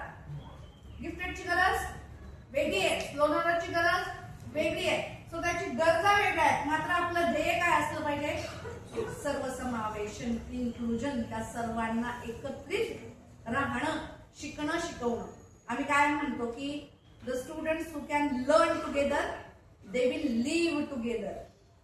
ओके नाही, आपण तुम्ही म्हणाल की मॅडम काय गरज आहे, असं विद्यार्थी आला तर बाकीच्यांना किती त्रास होईल असं वाटतं ना कधी कधी. स्लो लर्नर असेल तर मी बाकीच्या विद्यार्थ्यांना कसं शिकू, त्याला जर मी शिकवत बसतो. पण मग असं सांगा मला की जर एखादा अंध विद्यार्थी असेल किंवा एखादा फिजिकली हँडिकॅप कुणीतरी विद्यार्थी, तो शिक्षण केलं, सगळं झालं, तो राहायला कुठे राहतो, घरात राहतो, घर कुठे असतं, समाजामध्ये. जॉब कुठे करतो, तो जॉब त्याचं ऑफिस वेगळं असतं का, हॉटेलमध्ये कुठले जातो, मंदिरांमध्ये कुठले जातो, जिथे मी तुम्ही सगळे जातात तिथंच हे सगळे लोक जातात. मग त्याची शाळा आपण काय करतो, जर शाळा वेगळी केली तर बाकीचं सगळं वेगळं आहे का, नाही ना. जर मग बाकीच्या गोष्टी वेगळ्या नाहीयेत तर मग शाळा का वेगळी असावी. याच्यातनं काय होतं राजांनो, जर त्या विद्यार्थ्याला स्पेशल स्कूल म्हणून वेगळ्या शाळेत टाकलं मी समजा, तर त्याला त्या इतर स्पेशल विद्यार्थ्यांना त्याच्याशी कसं बोलायचं, कसं वागायचं हे कळतं, समजतं. पण तो अचानक नॉर्मल मध्ये आला तर त्याला कळेल का नॉर्मलशी कसं बोलायचं, वागायचं, त्याचं जवळ सोडा. मला कळतं का नॉर्मल म्हणून त्याला त्याच्याशी कसं डील करावं आता, हे मला पण नाही कळणार. पण तो माझ्याच घरातला विद्यार्थी असेल तर आपल्याला सवय होते की नाही, त्या आई बाबांना, त्याच्या घरच्यांना कळतं कारण की तो रोज घरात आहे. तसाच तो विद्यार्थी नॉर्मल शाळेमध्ये असेल तर नॉर्मल विद्यार्थ्यांना समजतं की या स्पेशल विद्यार्थ्याशी कसं वागायचं, याला कसं ऍडजस्ट करायचं, त्याला पण समजेल की या नॉर्मल बरोबर कसं वागायचं, कसं बोलायचं. मी खूपदा म्हणते, मी इन्क्लुझिव्ह एज्युकेशन शिकवते त्यावेळेस मी खूपदा म्हणते की साईन लँग्वेज जी आहे ना, ती जर आपण लहानपणीपासून सगळ्यांना जर शिकवली तर आपल्या आयुष्यातले खूप आवाज कमी होते. बरोबर आहे ना. गोंधळाच्या ठिकाणी सुद्धा मी एकमेकांना छान कम्युनिकेट करू शकेल. परंतु आम्ही ती साईन लँग्वेज कुणाला लेबल केलेली आहे, फक्त मूकबधिर विद्यार्थ्यांना. पण जर ती साईन लँग्वेज जर मला लहानपणी जर शिकवली तर माझ्या आयुष्यात कुणीही कधीही येऊ देत एखादा स्पेशल विद्यार्थी जो हिअरिंग इम्पेअर्ड आहे त्याच्याशी मला त्याच्याशी बोलता येईल, त्याला माझ्याशी बोलता येईल. आणि प्लस मला ती साईन लँग्वेज माझ्या लाईफ मधले आवाज कमी करण्यासाठी सुद्धा नक्कीच उपयुक्त ठरेल. सो ही जी सर्वसमावेशक, काय बोलायचं नाही या सरांना नाही ना, सो सर्वसमावेशन हे आपल्यावर आहे. सो त्यांना वेगळं न करता सर्वसमावेश करण्यासाठी यासाठीच उद्देश घेतलाय. कारण की समाजामधला हा घटक कधीही ज्यावेळेस तो शिकतो, त्यावेळेस तो मोठा होतो, त्यावेळेस तो वेगळा राहत नाही. तो आपल्या सर्वांमध्ये काम करायला येतो आणि तिथे त्याला प्रॉब्लेम येतात, आपल्याला प्रॉब्लेम येतात आणि मग तो कुठेतरी बाहेर फेकला जातो सिस्टीम मधून. तो तसा सिस्टीम मध्ये बाहेर फेकला जाऊ नये म्हणून सर्वसमावेश आलं लक्षामध्ये. सो याच्यामध्ये जर तुम्ही बघाल तर कॉग्नेटिव्ह, बौद्धिक काही आजार असतात, मानसिक मतिमंद असतात किंवा ऑटिस्टिक असतात किंवा अजून वेगळ्या काही डिसबिलिटीज आहेत, ते कॉग्नेटिव्हशी रिलेटेड आहेत, व्हिज्युअली इम्पेअर्ड असतात की ज्याला दिसत नाहीये. तुम्ही श्रीकांत पिक्चर बघितला? कुणी कुणी बघितला? श्रीकांत पिक्चर मध्ये टोटली ब्लाइंड आहे, त्याने एक इंडस्ट्री सुरू केली आहे.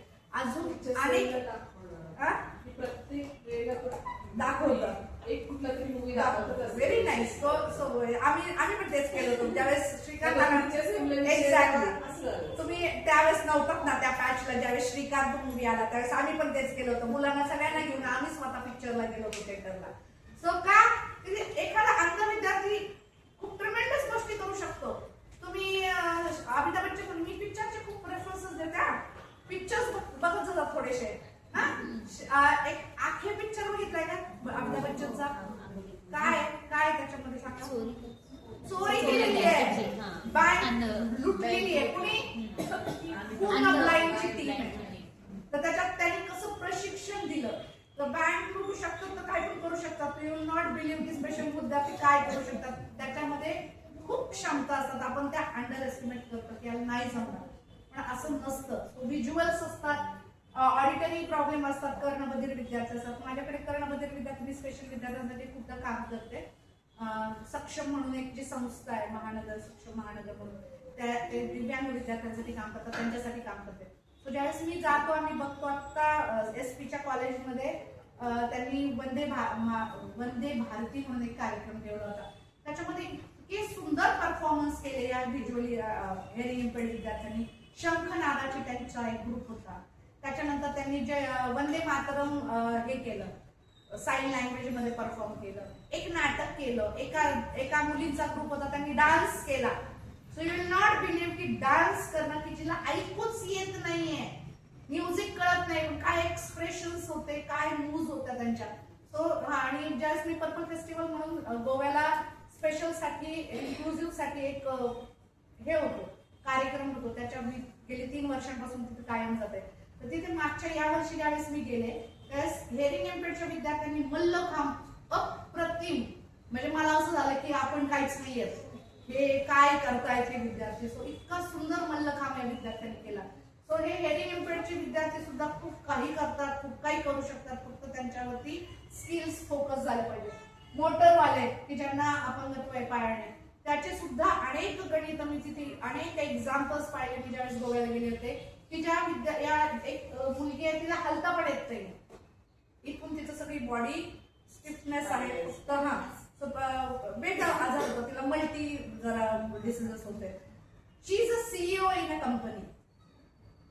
विल नॉट बिलीव्ह, मी ज्यावेळेस ऐकलं मी शॉक झाले होते. सो एक कंपनी आहे, असिस्टिव्ह डिव्हायसेस बनवतात या विद्यार्थ्यांसाठी. त्यांनी काय म्हणाला, माऊसवेअर म्हणून कंपनी आहे.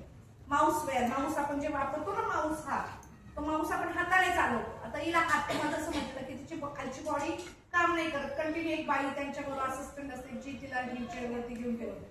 आता तिला हा माऊस वापरता येतो का नाही, तर त्यांनी त्या कंपनीने काय केलं, माऊसवेअर म्हणजे हा माऊस इथे वेअर करायचा डिव्हाइस असं केलंय की इथे लावलं की you can move your head and you can have that cursor असा. आणि त्या कर्सर असा वापरून तिने आपला यातलं पेंट, ही जी आपण ना, मला पेंट मध्ये मला काम नाही करता येत, मला कुठलंही करता येत नाही. आणि तुम्हाला कधी वेळ भेटला तर मी मॅडमला वाटलं तर पिक्चर्स पाठवेल. तिथं त्या एका ठिकाणी वॉलवर तिने पेंट मध्ये केलेले पिक्चर्स होते जे आपल्याला जमणार पण नाही इतके सुंदर. आणि ते माऊस वेअर करून तिने पेंट मधनं पेंटिंग केलेलं होतं, इतकं सुंदर केलेलं होतं. सो हे मोटरवाले जे ज्यांना अस्थिव्यंग असेल किंवा शारीरिक फिजिकली काही असेल तर उत्तम काही गोष्टी करतात, असं इट डझंट मॅटर. तुम्हाला स्टीवन फ्लेमिंग माहिती आहे, जे पूर्ण चेअरवर होते, ज्यांनी ब्लॅक होलचा शोध लावलाय. सो म्हणजे असं नाहीये की ती व्यक्ती व्हीलचेअर मध्ये हलू शकत नाही म्हणून ती काही करू शकत नाही, ब्रेन चांगला असतो त्यांचा. सो यांच्यासाठी सुद्धा तुम्ही लक्ष दिलं पाहिजे की तो तसा आहे म्हणून कशाला मी लक्ष दिलं नाही, त्याला सुद्धा तुम्ही इन्क्लूड केलं पाहिजे. आणि स्पीचचे कधी प्रॉब्लेम असतात, जसं मी तुम्हाला म्हटले की अडखळतं. माझ्याचकडे मागच्या 2 वर्षापूर्वी एक विद्यार्थी होता की तो अडखळायचा, पण खूप अत्यंत हुशार होता, लँग्वेज चांगली होती, इंग्लिश चांगलं होतं. आम्ही कंपल्सरी त्याला वोट ऑफ थँक्स किंवा कशात तरी द्यायचो. कधी कधी अडखळायचा, काही नव्हतं म्हणायचो, आपलंच कार्यक्रम आहे, आपणच आहोत, इट डझंट मॅटर. सो त्याच्यामुळे त्याचा कॉन्फिडन्स आला. आता स्पीचचे काही प्रॉब्लेम्स असेल तर शिक्षक म्हणून तुम्हाला माहिती पाहिजे की जर मी अडखळतीये बोलताना तर मी काय केलं पाहिजे, त्याला स्पीच थेरपी दिली पाहिजे. शिवाय त्याला टंग ट्विस्टर्स माहिती आहेत तुम्हाला, टंग ट्विस्टर्स आहेत ते वापरायला द्या. त्याला सांगा प्रॅक्टिस करा, एक लिंक द्या आणि घरी सांगा. किंवा तुम्ही एक सारिका म्हणून मॅडम आहेत ज्या डाके म्हणून आहेत, ज्या मी इंस्टाग्रामला कायम फॉलो करते, त्या इतके सुंदर स्पीच थेरपी आहे. आपण पूर्वी लहानपणी हे जे करतो ना, हे सगळे स्पीच थेरपीचे एक्सरसाइजेस आहेत. हे मला त्या व्हिडिओज मधनं कळलं, जे आम्ही लहानपणी चाळे करायचो. चाळेच होते आम्ही असेच, ते मोटारीचा आवाज काढत हे ना, हे सुद्धा स्पीच थेरपीचं एक्सरसाइज. सो आता ही जी छोटी मंडळी आहेत यांचे जर प्रश्न असतील, बोबडं बोलणारा विद्यार्थी असेल, तर यू शुड नो. तर हे फक्त लहान मुलांसाठीच नाही, तर तुमच्या वर्गात जर एखादा एकटा अडखळत असेल, तुम्ही स्वतः सुद्धा कुणाला तरी प्रॉब्लेम होत असेल, तर या स्पीच वाल्यांना हे एक्सरसाइजेस आहेत. हे जर दिले तर काय होतं, त्यांना फायदा होतो, नक्कीच फायदा होतो. सो याच्यामध्ये सगळ्यात महत्वाचं काय आहे की जर असा विद्यार्थी असेल त्याला समान वागणूक दिली पाहिजे, वेगळं नाही धरायचंय, त्याला लेबल नाही करायचंय. मी शिक्षक म्हणून जर त्याला लंगड्या म्हणले तर अख्खा वर्ग काय, अख्खी शाळा त्याला लंगड्या म्हणणार आहे. जर मी त्याला बहिऱ्या म्हणले तर मी त्याला सगळी शाळा कशी. सो मी कशी वागवतीये त्या विद्यार्थ्याला, त्यानुसार तुमचा वर्ग त्याच्याशी वर्तन करणार आहे. त्याच्यामुळे इक्वॅलिटी, समान वागणूक महत्वाची. सपोर्ट, त्याला कायम कुठेतरी सपोर्ट द्या, त्याच्या गरजेनुसार त्याला काही गोष्टी मिळाल्या पाहिजेत. हे कशा मिळतील हे पहा. त्याच्यामुळे सपोर्ट अत्यंत महत्वाचा असणार आहे. नंतर अकोमोडेशन. जर आता इथे समजा हा दार छोटा आहे फॉर एक्झाम्पल, आणि जर इथे एखादा व्हीलचेअर विद्यार्थी येणार असेल तर काय करायचं, सो हे दार काय करावं लागेल मला, जर असेल असा विद्यार्थी तर ते कसं एक्सटेंड होईल किंवा त्याला अकोमोडेट कसं करणार, किंवा त्याची व्हीलचेअर बाहेर घेऊन हा आत कसा येईल याची मी तजवीज केली पाहिजे. ठीक आहे, मी दार नाही पाडू शकत, तर मी काय करू शकते, एखाद्या विद्यार्थ्यांना 2 तयार त्यांना बळी द्या, त्याला आपण मित्र प्रणाली म्हणतो, की त्या विद्यार्थ्यांनी येऊन त्याला आत घेऊन त्याला तिथं व्यवस्थित बसवलं पाहिजे, त्यांची जबाबदारी असेल. सो अंकुर विद्यालय जे इन्क्लुझिव्ह स्कूलमध्ये आम्ही काही दिवस इंटर्नशिपला जायचो, त्यावेळेस मी एक वर्ग बघितला होता. त्याच्यातला एक विद्यार्थी ऑटिस्टिक होता आणि एक विद्यार्थी फिजिकली चॅलेंज होता, त्याला व्हीलचेअर होती. सो न सांगता तो ऑटिस्टिक विद्यार्थी त्यांचे वर्ग खूपदा बाहेर जाऊन भरायचे, म्हणजे फक्त वर्गातच लेक्चर्स नाही व्हायचे, एखादी तास ते ग्राउंड मध्ये किंवा गार्डन मध्ये जाऊन घ्यायचे 1-2 टीचर्स. असं काही असेल ना तर तो ऑटिस्टिक विद्यार्थी न सांगता त्याची व्हीलचेअर काढायचा, त्याला बाहेर घेऊन जायचा, येताना परत तो आतमध्ये घेऊन यायचा, किंवा जर त्याला वॉशरूमला जायचं तर त्याला 2 जणांचं ठरलेलं असायचं, ते त्याला वॉशरूमला घेऊन जायचे. सो अकोमोडेट कसं करता तुम्ही त्याला, ठरवलं तर सगळं होतं आणि काहीच नाही करायचं म्हणल्यावर नाही होत, आमच्याकडे नाही होत. हे उत्तर दिलं सोपं, कारण की मला कष्ट घ्यायचे नाहीयेत, सरळ हे कळतं. आणि एकदा तुम्ही शाळेमध्ये जर ज्यावेळेस जाल ना, माझे वाक्य लक्षात ठेवा, खूपदा 9वीत असताना काही विद्यार्थ्यांना लिव्हिंग सर्टिफिकेट हातात दिलं जातं. का बरं? का बरं? कुठल्या विद्यार्थ्यांना दिलं जातं? सगळ्यात म्हणजे जे मुलं रिडिंग रायटिंग प्रॉपरली करू शकत नाहीत, जे विद्यार्थी करेक्ट, जे विद्यार्थी अभ्यासामध्ये थोडेसे वीक आहेत, त्यांना त्यांच्या स्कूलचं 100% रिझल्ट लावायचा असतो 10th ला. एक्झॅक्टली. की आमची मला खूप असं त्रास होतो कधी कानांना त्या शिक्षकांचं हे वाक्य ऐकून. बोलू ना, आमची माझा मुलगा त्याच होता, शाळेने त्याला लेटर दिलं होतं 9वीला. 9वीला आणि मग पेरेंट्सला इतका प्रॉब्लेम होतो. माझ्याकडे केसेस आहेत म्हणून मी हे बोलू शकते ठामपणे इथे, की 9वीला असताना यांना लिव्हिंग सर्टिफिकेट दिलं जातं. ह्या पालकांना खूप त्रास होतो. 10वीला त्यांना तो कुठला फॉर्म भरतात आणि डिस्टन्स एज्युकेशन मध्ये मध्ये 10वी करून घेणं दिव्य होतं, कारण की त्याचा अभ्यास घेणं, त्याच्यासाठी ट्युशनला क्लासेसला विद्यार्थी कुणीतरी घरी बोलवणं कठीण होतं. 17 नंबरचा फॉर्म. येस 17 नंबरचा फॉर्म. आम्ही गेलेलो होतो प्रोसेस मधून. सो त्याच्या शिक्षक तुला समजेल की किती पालकांना त्रास होतो, की शाळेला 100% निकालाची परंपरा टिकवण्यासाठी 2 विद्यार्थी बाहेर निघतात. असे एका शाळेतले 2 विद्यार्थी म्हणजे तुम्ही इमॅजिन करा की आपल्या पुण्यामध्ये किती विद्यार्थी घरी पाठवले जातात. फक्त शाळेचा निकाल जर 99% लागला काही फरक होईल का? त्यांची परंपरा नाही. खाली येते. परंतु परंपरा खाली येऊ नये म्हणून, आणि म्हणून अकोमोडेट केली जात नाही, कारण की शाळेला काहीतरी वेगळे कष्ट घ्यायचे असतात किंवा नसतात, सॉरी, त्याच्यामुळे अनेकदा अकोमोडेट केलं जात नाही आणि हा प्रश्न येतो. पालकांना येतो, शिक्षकाला येतो, परंतु माझ्याच घरात मी कायम म्हणते की मी सेन्सिटिव्ह केव्हा होते, जेव्हा हा उंबरठा ओलांडून ज्यावेळेस अपंगत्व माझ्या घरात येतं ना, मग आम्ही सेन्सिटिव्ह होतो. पण जोपर्यंत माझ्या घरात येत नाही तोपर्यंत आम्ही सेन्सिटिव्ह होत नाही. खूपदा हे शिक्षक म्हणून तुम्ही जाणलं पाहिजे की अशा विद्यार्थ्यांना जर मी घडवलं तर त्याचं आयुष्य घडणार आहे तुमच्या एका सपोर्टने किंवा तुमच्या सहाय्याने. आणि शेवटचं respect, you need to have respect, की ठीक आहे त्याची ती कंडिशन आहे म्हणून तो तसा आहे, ना की तो त्याच्या स्वतःच्या इच्छेने तसा आहे. आपण कोणी सांगू शकत नाही की मी आत्ता धडधाकट आहे, मी कधी दिव्यांग असेल हे आपण सांगू शकत नाही. कधी वयानुसार होतात, कधी ऍक्सिडेंट्सने होतात. नॉर्मल लोक सुद्धा, मी स्वतः त्यांच्याबरोबर कामं करते त्याच्यामुळे मी बघते की कुठल्या फेजला कुठल्या सक्सेस स्टोरीज असतात, ते सक्सेसफुल असतात आणि तिथे अपंगत्व आल्यामुळे काय प्रॉब्लेम्स होतात. सो त्याच्यामुळे इथे आपण शिक्षकांनी आत्ता सेन्सिटिव्ह व्हावं. फॉरेन कंट्रीज मध्ये अनेकदा स्पेशल विद्यार्थ्यांसाठी सगळ्या सोयी असतात, त्यांना प्रॉब्लेम होत नाही. आपल्या इथे अजूनही ती एज्युकेशनल सोयी नाही आहेत. ते जर तुमच्यासारख्या यंगस्टर्सनी ठरवल्या तर त्या नक्की होऊ शकतात. आणि म्हणून हा महत्वाचा मुद्दा आहे की इन्क्लुझिव्ह प्रॅक्टिसेस, तिथं शिक्षक सेन्सिटिव्ह असेल तरच हे घडणार आहे. जर शिक्षकाचा ऍटिट्यूड वेगळा असेल तर ते होणार नाही. ठीक आहे, हे झालं सगळ्या आपले प्रिन्सिपल्स पाहिले, इन्क्लुझिव्ह प्रॅक्टिसेस पाहिल्या. आता आमच्या टीचरचा रोल पीबीएस मध्ये काय असणार. सो पीबीएस ची भूमिका शिक्षकांची कशी असावी. एक तर गाईड म्हणून असावं की मला त्याला मार्गदर्शक व्हायचं, मला नुसतं फक्त शिकवायचं नाहीये.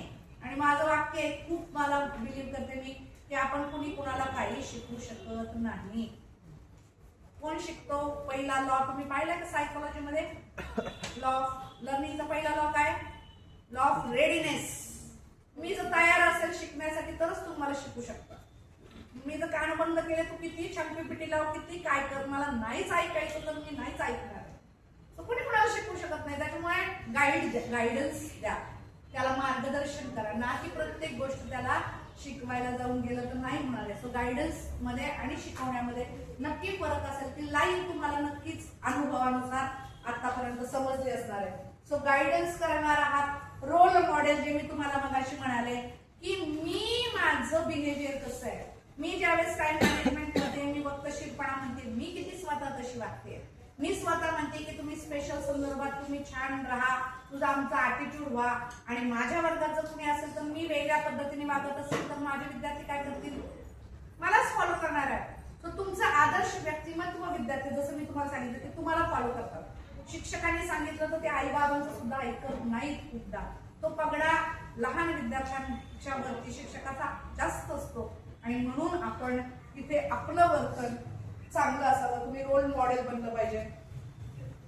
ऑब्झर्वर. ज्यावेळेस मी शिक्षा करतेय, ज्यावेळेस मी स्ट्रॅटेजी ठरवतेय, ज्यावेळेस मी स्ट्रॅटेजी ठरवतेय त्यावेळेस माझं निरीक्षण खूप चांगलं पाहिजे. तर माझ्या लक्षात येईल की अरे हा रेग्युलर होता बरं का मागच्या महिन्यापर्यंत, आता या महिन्यात तो अब्सेंट राहायला लागलाय किंवा आता तो उशिरा यायला लागलाय. पूर्वी तो वेळेत सबमिट करत होता, पण आता सबमिट करत नाहीये. अनेकदा आपल्या इथे प्रॉब्लेम होतो, आपल्या इथे खूप क्राऊडेड क्लासरूम्स असतात, खूप विद्यार्थी जास्त असतात. पण जर तुमचं ऑब्झर्वेशन नीट असेल ना तर तुम्ही ह्या सुद्धा गोष्टी, बारीक गोष्टी पकडू शकता. So you need to be very good observers. तुम्ही चांगले निरीक्षक असणं खूप महत्वाचं आहे. मोटिवेटर. प्रोत्साहन दिलं पाहिजे विद्यार्थ्यांना. काय ते प्रोत्साहन कसे देऊ शकता तुम्ही. अप्रिशिएट करून ज्या आपण स्ट्रॅटेजीज बघितल्या किंवा त्यांना मोटिवेट करा. मी कायम म्हणते की आपण मशिनरीज बरोबर खेळतोय का.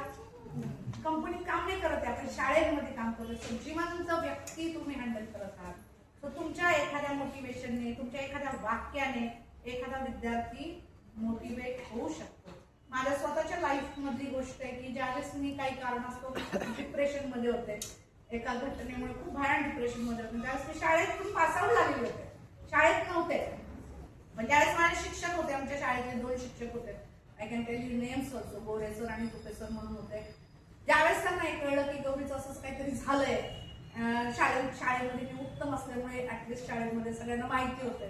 सो मला अजूनही आठवतं ते सर 2 जण रोज शाळा संपली की आमच्या घरी यायचे. शाळा सुटल्यानंतर त्यांच्याच रस्त्यावर आमचं घर होतं. रोज यायचे, माझ्यासोबत अर्धा तास ते बोलायचे. रोज मला मोटिवेट करायचे की असं आहे, तसं आहे, तसं कर, हे कर. सो ते जर अजूनही मला असं वाटतं काय की ते जर ते आले नसते तर मी आता इथे उभी नसते. सो तुमचं एखादं वाक्य, तुमची एखादी कृती एखाद्याचं आयुष्य घडवू शकतं आणि एखाद्याला खाली सुद्धा बसवू शकतं. एक आमच्या स्वतःच्या माझ्या खूप चांगली क्लोज फ्रेंड आहे. तिच्या मुलीला शाळेत एकदा टीचरने सांगितलं, ड्रॉइंगच्या टीचर होत्या, की तुला ड्रॉइंगच येत नाही. तिच्या डोक्यात इतकं फिट बसलं ना ते की ती काय अजूनही तेच म्हणते की मला ड्रॉइंग येत नाही. ऍक्च्युअली तिचं ड्रॉइंग चांगलं.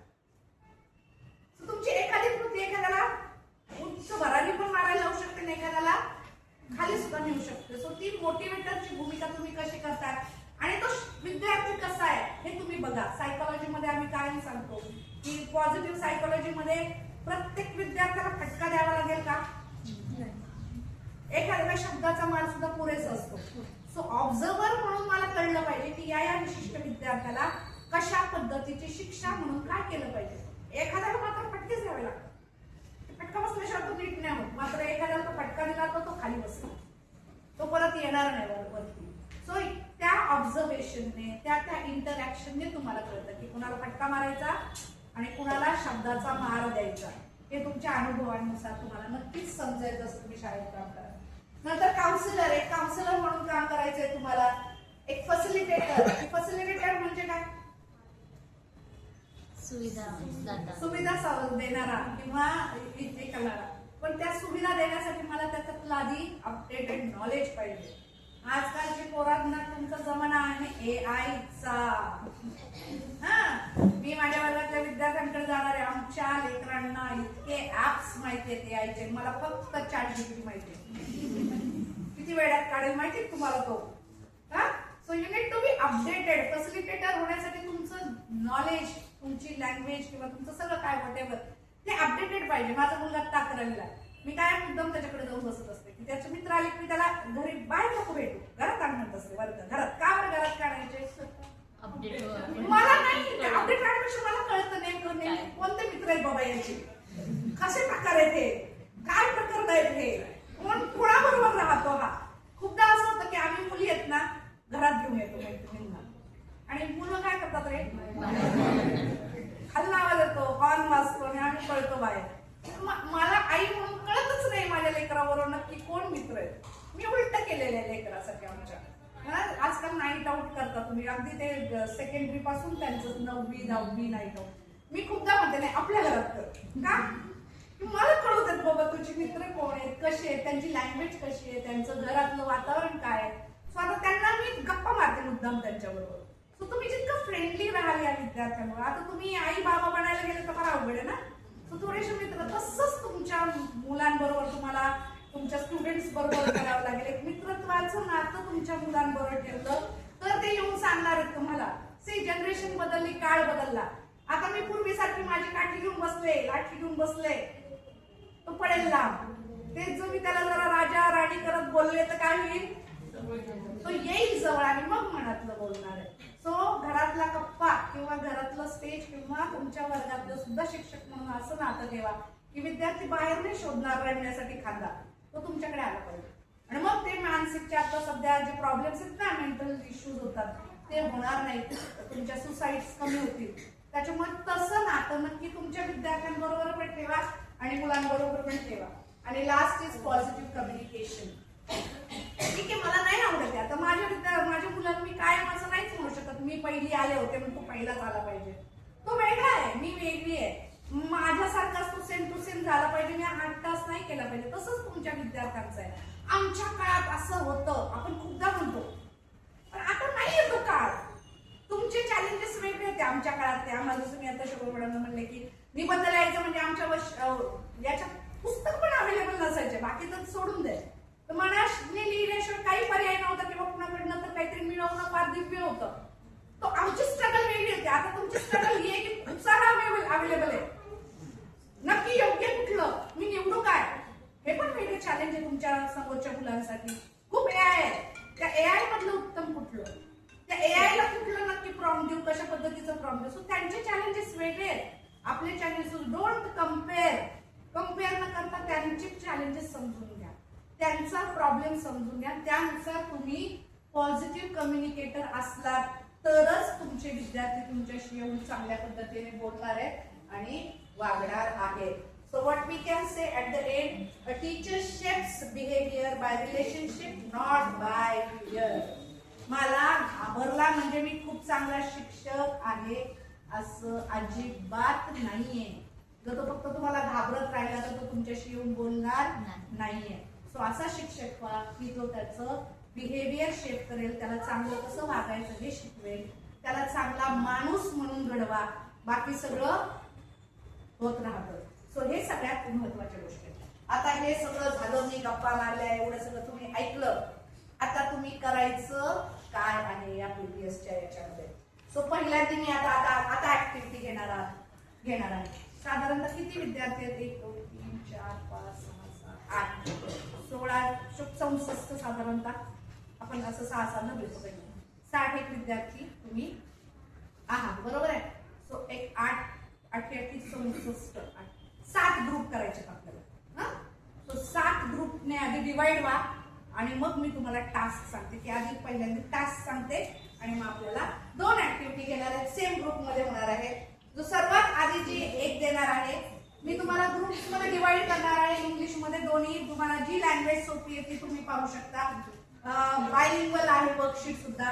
पहिलं जे आहे की त्याच्यामध्ये एक मी प्रसंग दिलेला आहे एका याच्यामध्ये, त्यामध्ये तुम्ही तो प्रसंग वाचायचा आहे आणि ते मी तुम्हाला सांगितलं की नाही की याच्यात एक कुठली तरी रणनीती करायची. तुम्हाला पहिलं पीबीएस मध्ये शाळेत गेल्यानंतर ऑब्झर्वेशन करायचं, निरीक्षण करायचं की कुठल्या चांगल्या सहाय्यक रणनीती काय वापरली आहे शाळा. हे ऑब्झर्वेशन काढण्यासाठी तुम्हाला आधी ओळखता आले पाहिजे. म्हणून मी आधी एका ग्रुपला एक शीट देणार आहे ज्याच्यात तुम्ही ओळखायचंय की काय रणनीती वापरली आहे. काय सांगितलं मी की प्रतिबंधात्मक रणनीती कुठली वापरली आहे त्या टीचरने, प्रबलनाचा कुठला प्रकार वापरला, प्रबलन म्हणजे रिइन्फोर्समेंट दोन्ही आहे बघा शब्द, आणि दाखवलेला आधार सार्वत्रिक लक्ष किंवा वैयक्तिक. काय आहे सार्वत्रिक लक्ष आणि वैयक्तिक? काय आहे 3 टायर्स, टायर 1 टायर 2 टायर 3 आपण बघितलं की नाही. सो तो कुठला प्रकार आहे ते फक्त मला या एक्झाम्पल मध्ये ते टायर 1 आहे, टायर 2 आहे की टायर 3 आहे हे तुम्ही तिथे नमूद करायचं आणि त्याच्यानंतर स्वतःचं रिफ्लेक्शन द्यायचं. समजली का ऍक्टिव्हिटी? आता पटकन आपण ग्रुप करूया. येस, बसायला होईल. आणि आता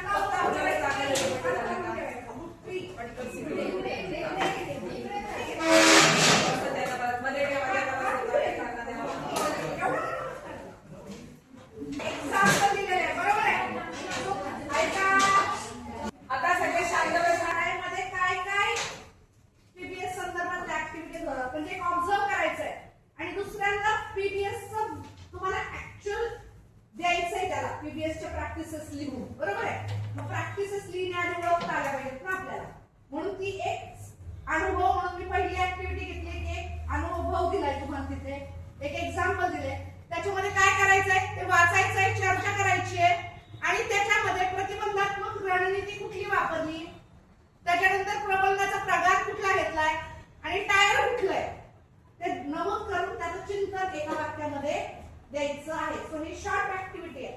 याच्यासाठी कामासाठी 3 मिनिटं देणार आहे आणि अर्ध्या मिनिटात प्रेझेंट करायचं, ठीक आहे. नंतर पुढची ऍक्टिव्हिटी मोठी असणार. Your start, your time starts now. चला 3 मिनिटं आणि आवाज कमी करायचा. प्रत्येकाने इन्व्हॉल्व व्हायचं आहे, तुम्ही पण इन्व्हॉल्व व्हायचं आहे त्याच्यामध्ये.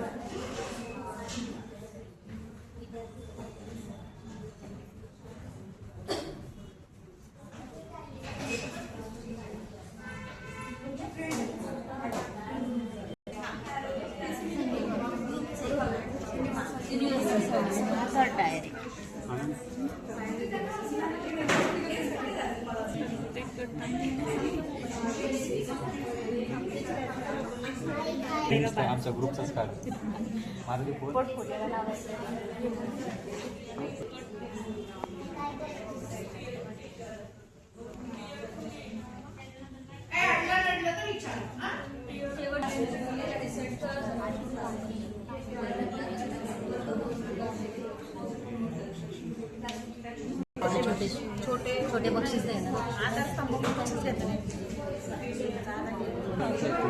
व्हिडिओ घेतला मला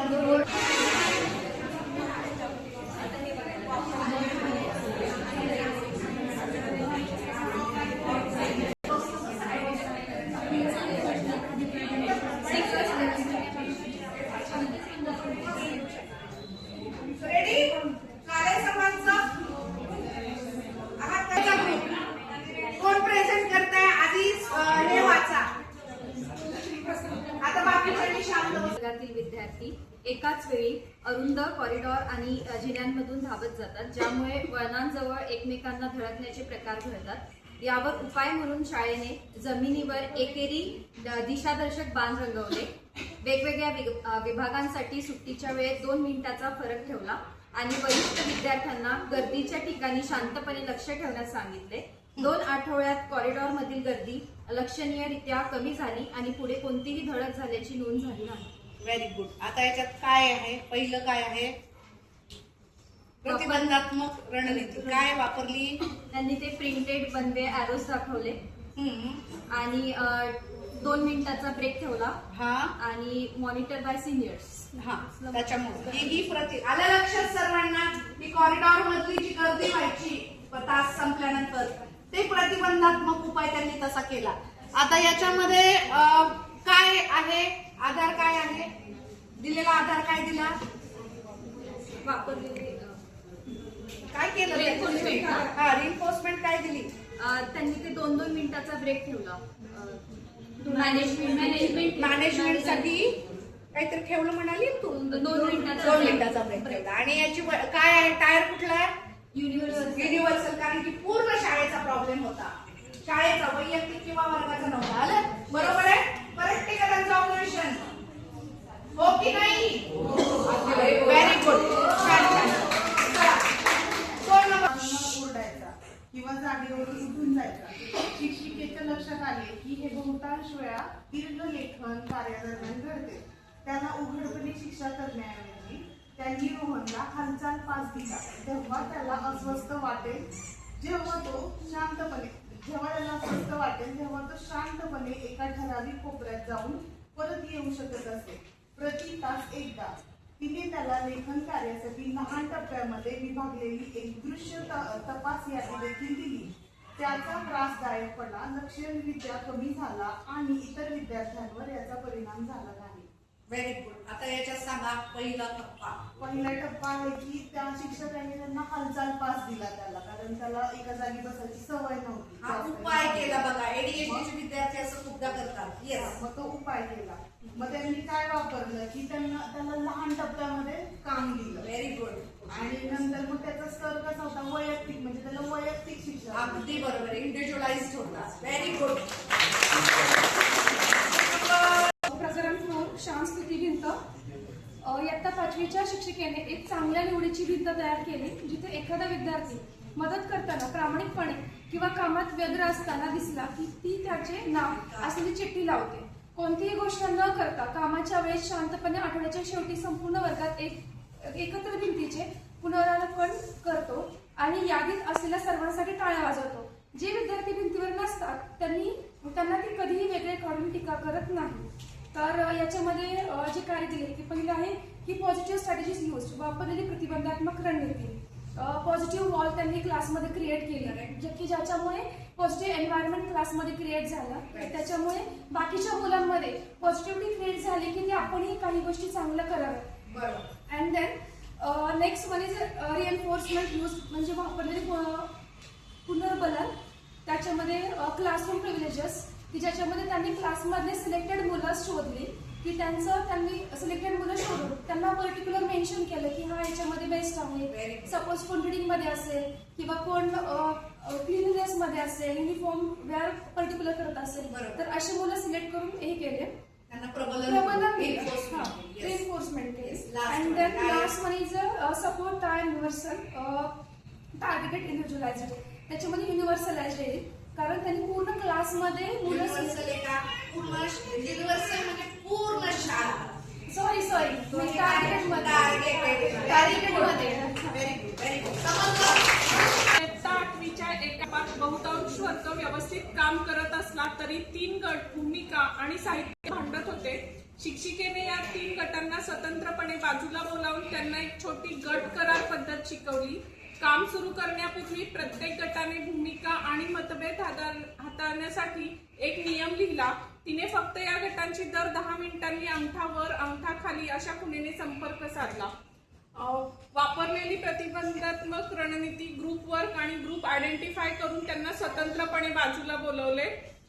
वापरलेले पुनर्प्रबलम verbal phrase thumb up thumb down आणि स्तर लक्षित स्तर. करेक्ट आहे, तिथं टार्गेटेड आहे की जो त्या विशिष्ट गटाला प्रॉब्लेम होता त्या वर्गाचा. व्हेरी गुड, छान. प्रकरण 5 उशिरा सादर करण्याचा फल. इयत्ता 7वी मधील 5 विद्यार्थ्यांचा एक गट सातत्याने गृहपाठाची अंतिम मुदत चुकवत होता, तर उर्वरित वर्ग तसे करत नव्हता. त्यांना शिक्षा करण्याऐवजी शिक्षिकेने फक्त या 5 जणांना भेटून एक साधी दैनंदिन गृहपाठ नियोजक एकत्रितपणे तयार केला, जो त्यांना 2 आठवडे दररोज सकाळी तिला दाखवायचा असे. जर सर्व 5 जणांनी संघ म्हणून हे एकत्र चालू ठेवले तर एक छोटे बक्षीस शुक्रवारी वर्गाच्या उपक्रम निवडण्याची संधी कंसात येते दिले जाणार होते. म्हणजे एक बक्षीस दिले जाणार. तर त्याच्यामध्ये वापरलेले प्रतिबंधात्मक रणनीती आहे की शिक्षकांनी गृहपाठ पूर्ण करून घेण्यासाठी 2 आठवडे त्यांच्यासाठी एक नियोजक नेमला. त्याच्यानंतर वापरलेले पुनर्बलन प्रबलन एक छोटे बक्षीस आठवड्याचे शुल्क. आणि स्तर आहे 2 लक्षित. Very good. की वर्गाचा प्रश्न होता. गटातील विद्यार्थ्यांना गृहपाठ पूर्ण करण्यासाठी सकाळ. श्रीमती कुलकर्णी यांच्या इयत्ता 4थीच्या वर्गात सुट्टीनंतर पुढील तासाकडे वळताना नेहमीच गोंधळ व्हायचा. विद्यार्थी वर्गात ढकलाढकली करत घुसायचे, मोठ्याने बोलायचे आणि स्थिर सावर होण्यासाठी 5 ते 7 मिनिटे लागायची. सत्राच्या सुरुवातीला त्यांनी एक साधी दिनचर्या सुरू केली. विद्यार्थी वर्गात प्रवेश करताना 2 मिनिटाचे शांत संगीत वाजवले जायचे, जे थांबण्यापूर्वी त्यांनी जागेवर बसून पुस्तके काढलेली असणे आवश्यक असते. संगीत संपण्यापूर्वी तयार असणाऱ्या विद्यार्थ्यांना तक्त्यावर वर्ग गुण दिला जातो आणि 2 आठवड्यात संक्रमणाचा वेळ 2 मिनिटांच्या कमी झाला. त्याच्यामध्ये प्रतिबंधात्मक त्यांनी काय केलं तर 2 मिनिटाचे शांत संगीत वाजवले आणि मुलांना पूर्वसूचना देऊन ठेवली की ते संगीत बंद व्हायच्या आधी तुम्ही पुस्तकं काढून रेडी पाहिजे. वापरलेले पुनर्बलन काय आहे तर सर्टिफिकेट्स आणि अवॉर्ड म्हणतो. म्हणजे मुलांचं काय केलं वर्ग गुण तक्ता केला बोर्डवर, त्याच्यावर गुण लिहिले. मग त्यामुळे प्रत्येकाची हे होईल की कोणाचं नाव येईल आणि याचं टार्गेटेड ग्रुप आहे. Very good. लास्ट ना, बरोबर ना? शाळेच्या वार्षिक स्नेह संमेलनात स्टेजवर बक्षिसाचे वितरण होत असताना सर्व वर्गातील विद्यार्थ्यांना एकाच वेळी पुढे गर्दी करत होते, ज्यामुळे स्टेजच्या पायऱ्यांजवळ ढकलाढकली आणि गोंधळाची रांग तयार झाली. आयोजक शिक्षकांनी रांगेसाठी वर्गनिहाय जमिनीवर खुणा केल्या. एकाच वेळी एकाच वर्गाला ठराविक क्रमाने बोलवले आणि वर्गात शांतपणे रांगेत उभे राहिलेल्या वर्गाला टाळ्यांचा गजर आणि सर्वोत्तम रांग असा उल्लेख देऊन कौतुक केले. त्यानंतर बक्षीस वितरण करण्यासाठी कोणत्याही अडचणीशिवाय सुरळीत पार पडले. वापरलेली प्रतिबंधात्मक रणनीती म्हणजे त्यांनी जो गोंगाट होतं विद्यार्थ्यांची जी रांग झाली होती त्यासाठी त्यांनी वर्गनिहाय जमिनीवर खुणा केल्या की खुणा केल्यामुळे विद्यार्थी त्याच जागेवर येऊन उभे राहतील आणि एकाच वेळी त्यांनी एका वर्गाला क्रमाक्रमाने बोलवले की जे सर्वांना एकत्र त्यांनी बोलवले नाही. वापरलेले पुनर्बलन त्यांनी असे केले की शाब्दिक कौतुक केले. जी रांग चांगली आहे त्यांना त्यांनी सर्वोत्तम रांग असा उल्लेख केला आणि त्यामुळे बाकीच्यांनी सगळ्यांनी त्यांना टाळ्यांचा गजर करून त्यांचे कौतुक केले. आणि सपोर्ट टायर त्याच्यामध्ये सार्वत्रिक येतं. हे पूर्ण शाळेसाठी होतं, सगळ्या शाळेने फॉलो केलं. सार्वत्रिक होतं.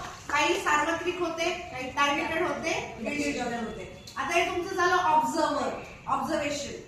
जो पीबीएस मध्ये तुमचा पहिला प्रॅक्टिकल काय टप्पा आहे की तुम्ही ज्यावेळेस इंटर्नशिपला किंवा प्रॅक्टिस लेसन्सला जाल तुम्हाला ऑब्झर्व करायचं आहे की तिथल्या शाळेमध्ये काय काय चांगल्या गोष्टी आहेत, सकारात्मक काय पॉझिटिव्ह बिहेवियर आहे, काय वापरलं जातं, कसं प्रबलन केलं जातं, हे तुम्हाला लिस्ट डाऊन करायचं आहे. हे ओळखायला यावं म्हणून मी हे उदाहरणं तुम्हाला दिलेली आहे.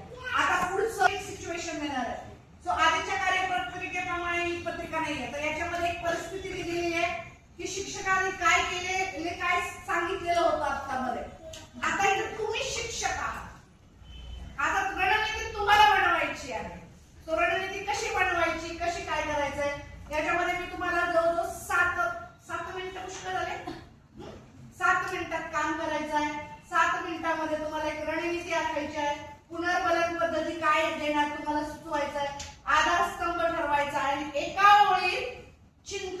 रिफ्लेक्शन म्हणतो की नाही. तुम्हाला स्वतः काय वाटलं याच्याबद्दल? आता हे स्वतःच मत असणार आहे, हे कुठेही कॉपी पेस्ट नसेल. त्याच्यामुळे आता आपण तुम्हाला वाटूयात पत्रिका आणि मग आता लगेच सुरुवात करायची नाही. मी ज्यावेळेस सुरू करा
या कालावधीत फारच कमी काम पूर्ण करते. मात्र गट उपक्रम आणि चर्चेदरम्यान ती सामान्यपणे सहभागी होते. शिक्षिकेच्या लक्षात आले की हे जवळपास दररोज 20 मिनिटाच्या स्वतंत्र कामाच्या वेळेत घडते. म्हणजे काय प्रॉब्लेम आहे त्या मुलीचा? एका जागी जास्त वेळ कुठल्या कामाच्या बसत नाही. स्वतंत्र म्हणजे इंडिव्हिज्युअल काम जर दिलं तर ती मुलगी करत नाहीये, मात्र गटात काम असेल तर ती योग्य पद्धतीने करते. आता शिक्षकांनी याचा शिक्षक म्हणून यांनी आता उपाय सुचवायचा आहे. काय करावं? येस, तिला स्वतंत्र काम न देता जे काम आहे टप्प्याटप्प्यांमध्ये तिला करायला लावू शकतो. Very good. तिला एखादा मंत्री जर म्हणजे सध्यामध्ये असेल तर सगळ्यांच्या वया कशा गोळा होते, तिची थोडीशी हालचाल तिला हे व्हेरी गुड. व्हेरी असं तिला जे काम आवडतं ते काम तिला तिच्याकडे येते. Very nice. 3 सिद्धी सांगितल्या, 3 योग्य आहेत. येस. एक पुनर्गणन पद्धत, एकाच जागी जास्त वेळ बसली तर तिचे सर्वांसमोर आपण कौतुक करू शकतो. Very good. आणि स्टार देऊ शकतो तिला. छान. हा काय उपाय वैयक्तिक वैयक्तिक आहे की नाही, इंडिव्हिज्युअल आहे की त्या मुलीचा एकटीचा प्रश्न आहे. अगदी बरोबर. आणि आता चिंतन ग्रुप म्हणून तुम्ही काय विचार करता? चला बोला.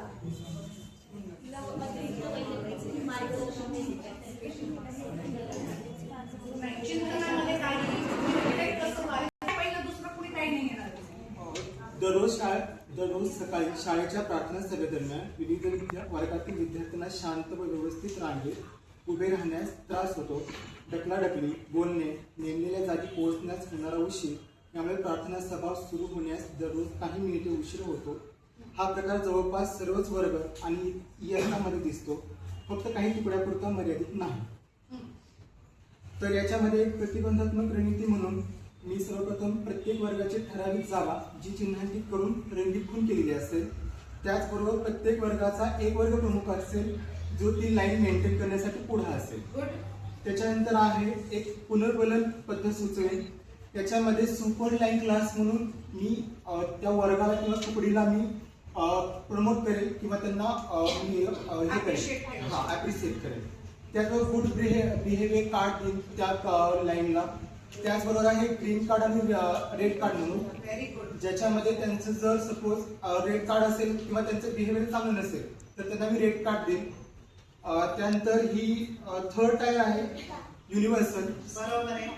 संपूर्ण शाळेमध्ये शाळेचा प्रश्न होता ना, प्रार्थनेला कायम उशीर व्हायचा. Very good. आणि हा तर राबवण्याचं कारण होतं की यामधून शिस्त, समान नियम, शिक्षण आणि प्रोत्साहन यामधून मला आवश्यक वाटतं. Very good. बोलण्याची मला गरज नाही पडाली. सो माझ्याकडे जर रेड कार्ड जास्त आले तर त्या वर्गाला चांगलं नाही वाटलं, मग माझ्याकडे कमीत कमी रेड कार्ड कसे येतील, तो पूर्ण वर्ग कामाला लागेल. So very nice, very good. चला 1 नंबरचा इकडचा विद्यार्थ्यांचा एक गट सकाळच्या सरावानंतर पहिल्या तासाला 10 ते 15 मिनिटे उशिरा येतो. ते थकलेले दिसतात, स्थिरावण्यास वेळ देतात आणि कधी कधी तासाच्या सुरुवातीला दिलेल्या सूचना चुकवतात. वर्गातील इतर विद्यार्थ्यांमध्ये हा प्रकार दिसत नाही.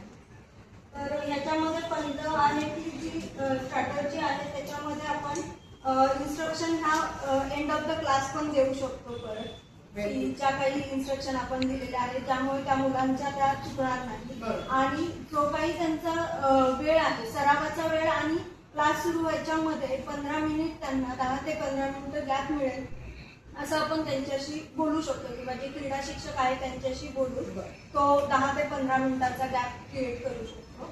त्यानंतर पुनर्वसनमध्ये त्यांना आपण अप्रिशिएट करू शकतो कारण ते दोन्ही गोष्टी मॅनेज करायचा प्रयत्न करत आहेत.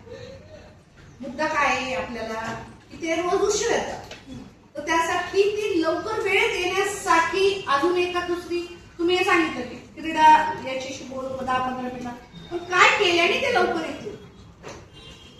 प्रबलन काय पाहिजे? तुम्ही कुणी सुचवू शकता अजून एखादी? त्यांनी 2 दिल्यात, परंतु अजून काय केलं पाहिजे? की मुद्दा काय आहे की त्यांना प्रॅक्टिस सरावाला जाऊन परत वर्गात येताना त्यांना काय होतोय, उशीर होतोय. पण बाकीचे वर्ग करतात का तसे?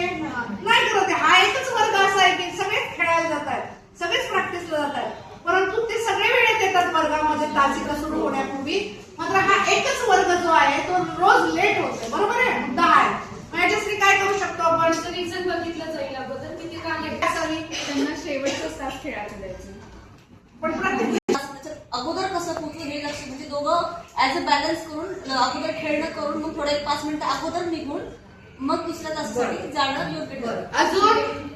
अजून काही छान वर्गातले काही मुलं 10-10 मुलांचा गट करून त्यांच्यावर पटकन त्यांना तो बाजूला घेऊन जसं यांनी सांगितलं की नाही वर्गाती गोंधळ घालतात रोज, प्रार्थनेला उशीर होतोय, मग वर्गातलेच काहीतरी जे टार्गेट आहेत ना सगळ्यात जास्त वेळ करतो त्यालाच तुम्ही प्रमुख करा की त्याचा जो टाइमपास करतो तिथे त्याच्यामुळे उशीर होतात त्या दोघा तिघांना हेड करायचं की हा 10 ग्रुप लवकर आला पाहिजे, हा 10 ग्रुपचा. अजून काय करू शकतो? स्टिकर्स म्हटले की नाही ते ग्रीन एंट्री, ग्रीन आहे, रेड आहे, तिथं निघाल्यानंतर त्या जो शिक्षक आहे त्याने रेड कार्ड दाखवलं किंवा एक्झिट कार्ड दाखवलं, आता इथे एक्झिट कार्ड आहे, एंट्री आणि एक्झिट कार्ड दिसल्या त्यांनी मूव्ह ऑन करायचं आहे.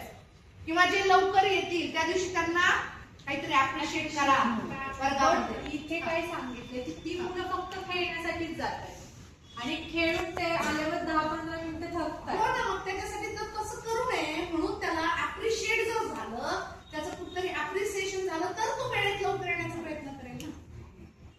आलं का लक्षात? त्याच्यासाठी एखादा कुणी त्याच्यातलंच कुणीतरी कंट्रोल निवडावं लागेल ना. म्हणजे त्या 6 जणांपैकी 1 जण तिथे तो लीडर होईल की त्यांनी त्याचीच जबाबदारी घ्या 5 जणांना बाकीच्या घ्या तुम्ही वेळेत आला पाहिजे. तो अशाच प्रकारे आलं का लक्षामध्ये? समजलं तुम्ही केलाय प्रयत्न, 2 छान दिले, पण अजून थोडंसं आणखी व्यवस्थित होता. मैदानावरील गोंधळ, मध्यान्ह सुट्टीत शाळेतील विविध वर्गातील विद्यार्थी एकाच वेळी मैदानाकडे आणि उपहारगृहाच्या म्हणजे कॅन्टीनच्या दिशेने धाव घेतात. यामुळे काय होतं तर कॅन्टीनच्या काउंटर जवळ ढकलाढकली होते, बाकांभोवती कचरा टाकला जातो, खेळाच्या साहित्यावरून किरकोळ भांडणे होतात. ही समस्या एका विशिष्ट वर्गापुरती मर्यादित नाही, तर सुट्टी सुरू होतात ती संपूर्ण शाळेत दररोज घडत असते. तर पहिल्यांदा आपण काय करू, कॅन्टीन मध्ये ना इयत्तेनुसार रांगा करू, मुला मुलींची रांग वेगवेगळी करू आणि एक प्रबलन म्हणून करू शकतो की जो वर्ग शांतपणे करेल त्याला पुढच्या फर्स्ट प्रेफरन्स, फर्स्ट चान्स असं पण करू.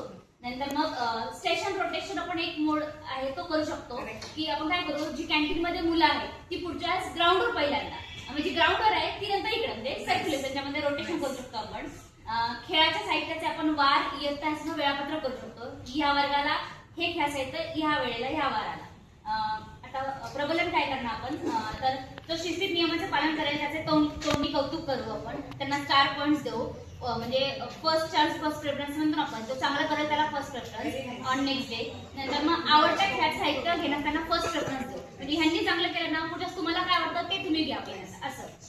नंतर स्वच्छतेसाठी म्हणलं तर स्वच्छता दूत अवॉर्ड, आता मॅम सांगितलं तर ग्रीन कार्ड रेड कार्ड, म्हणजे ज्या वर्गात जास्त कचरा असेल ना त्यांना रेड कार्ड, मग ज्यांचे जास्त कलेक्ट ग्रीन कार्ड होतील त्यांना मग प्रार्थनेच्या वेळेस वगैरे त्यांना आपण डिक्लेअर करू शकतो की ह्यांचे ग्रीन कार्ड जास्त आले की ह्यांना अवॉर्ड मिळेल. नंतर मग हा जो प्रॉब्लेम आहे तो युनिव्हर्सल आहे, सार्वत्रिक पूर्ण शाळेचा आणि का शाळेचा आहे तर पूर्ण शाळेचा समावेश ह्याच्यामध्ये, सर्वांना एक समान नियमन पाहिजे. त्यासाठी रिफ्लेक्शन असं याचं की शिक्षा देण्याच्या ऐवजी मुलांचं प्रबलन करणं जास्त गरजेचं आहे.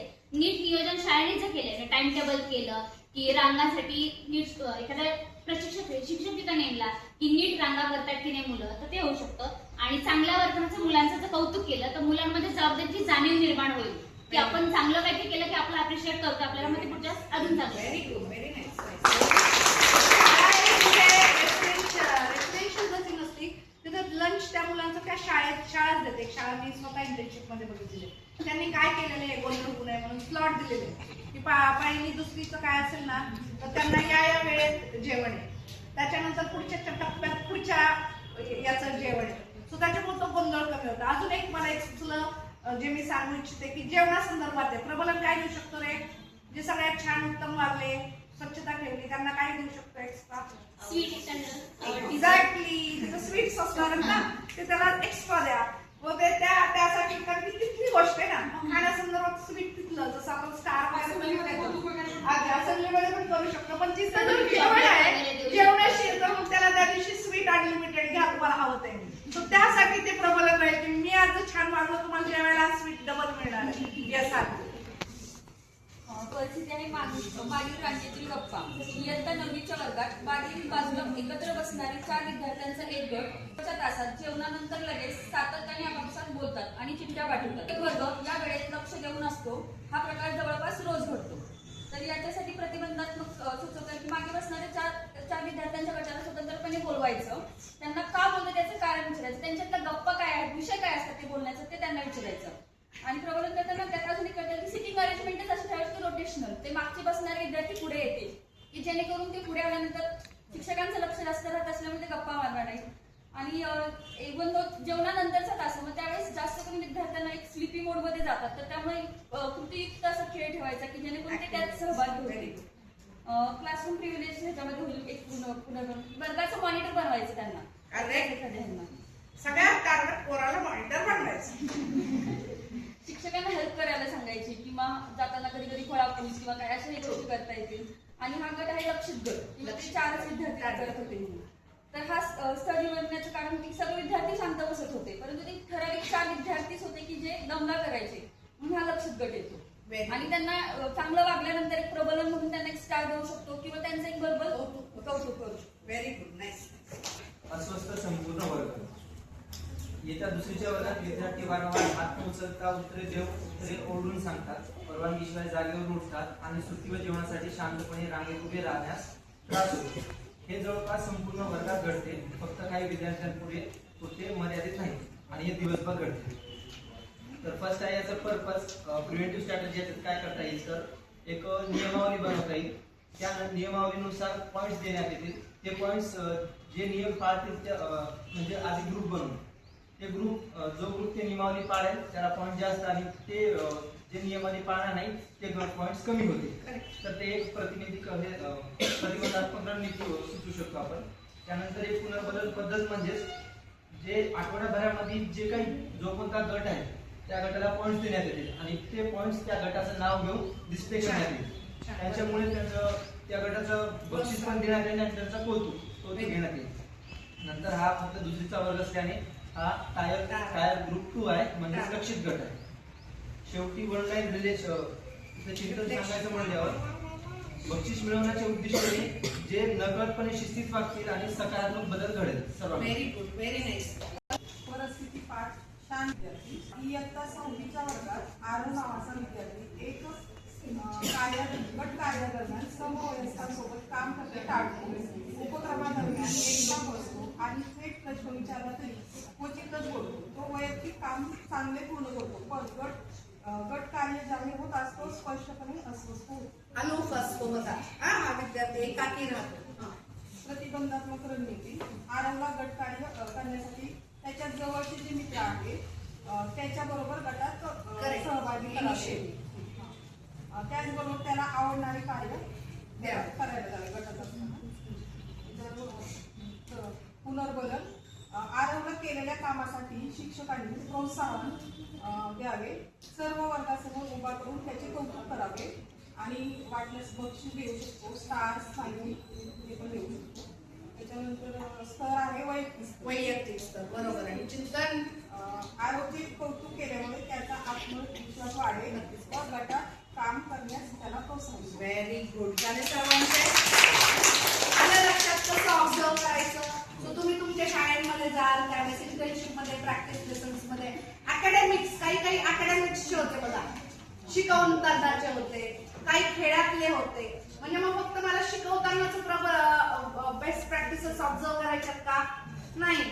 शाळेत खेळाचे तास असतील, शिकवतानाचे तास असतील, को करिक्युलर ऍक्टिव्हिटीज असतात. इव्हन आपण प्रार्थनेचं बघितलं, सो प्रार्थनेच्या वेळेस काही चालतंय, वेगळी एखादी छान काहीतरी वापरतायत का ते, हे झालं ऑब्झर्वेशन. आधी ऑब्झर्व करा आणि नंतर मग तुम्हाला ज्यावेळेस बनवायचंय ना, मग त्यातल्या प्लस तुमच्या आणि आताचे अनुभव एकमेकांनी सांगितलेले किती उपयोगी येतील. आता सोपं आहे ना काम करणं, सो म्हणून ही ऍक्टिव्हिटी घेतली की आधी ऑब्झर्वेशन आणि स्वतः तयार करणं.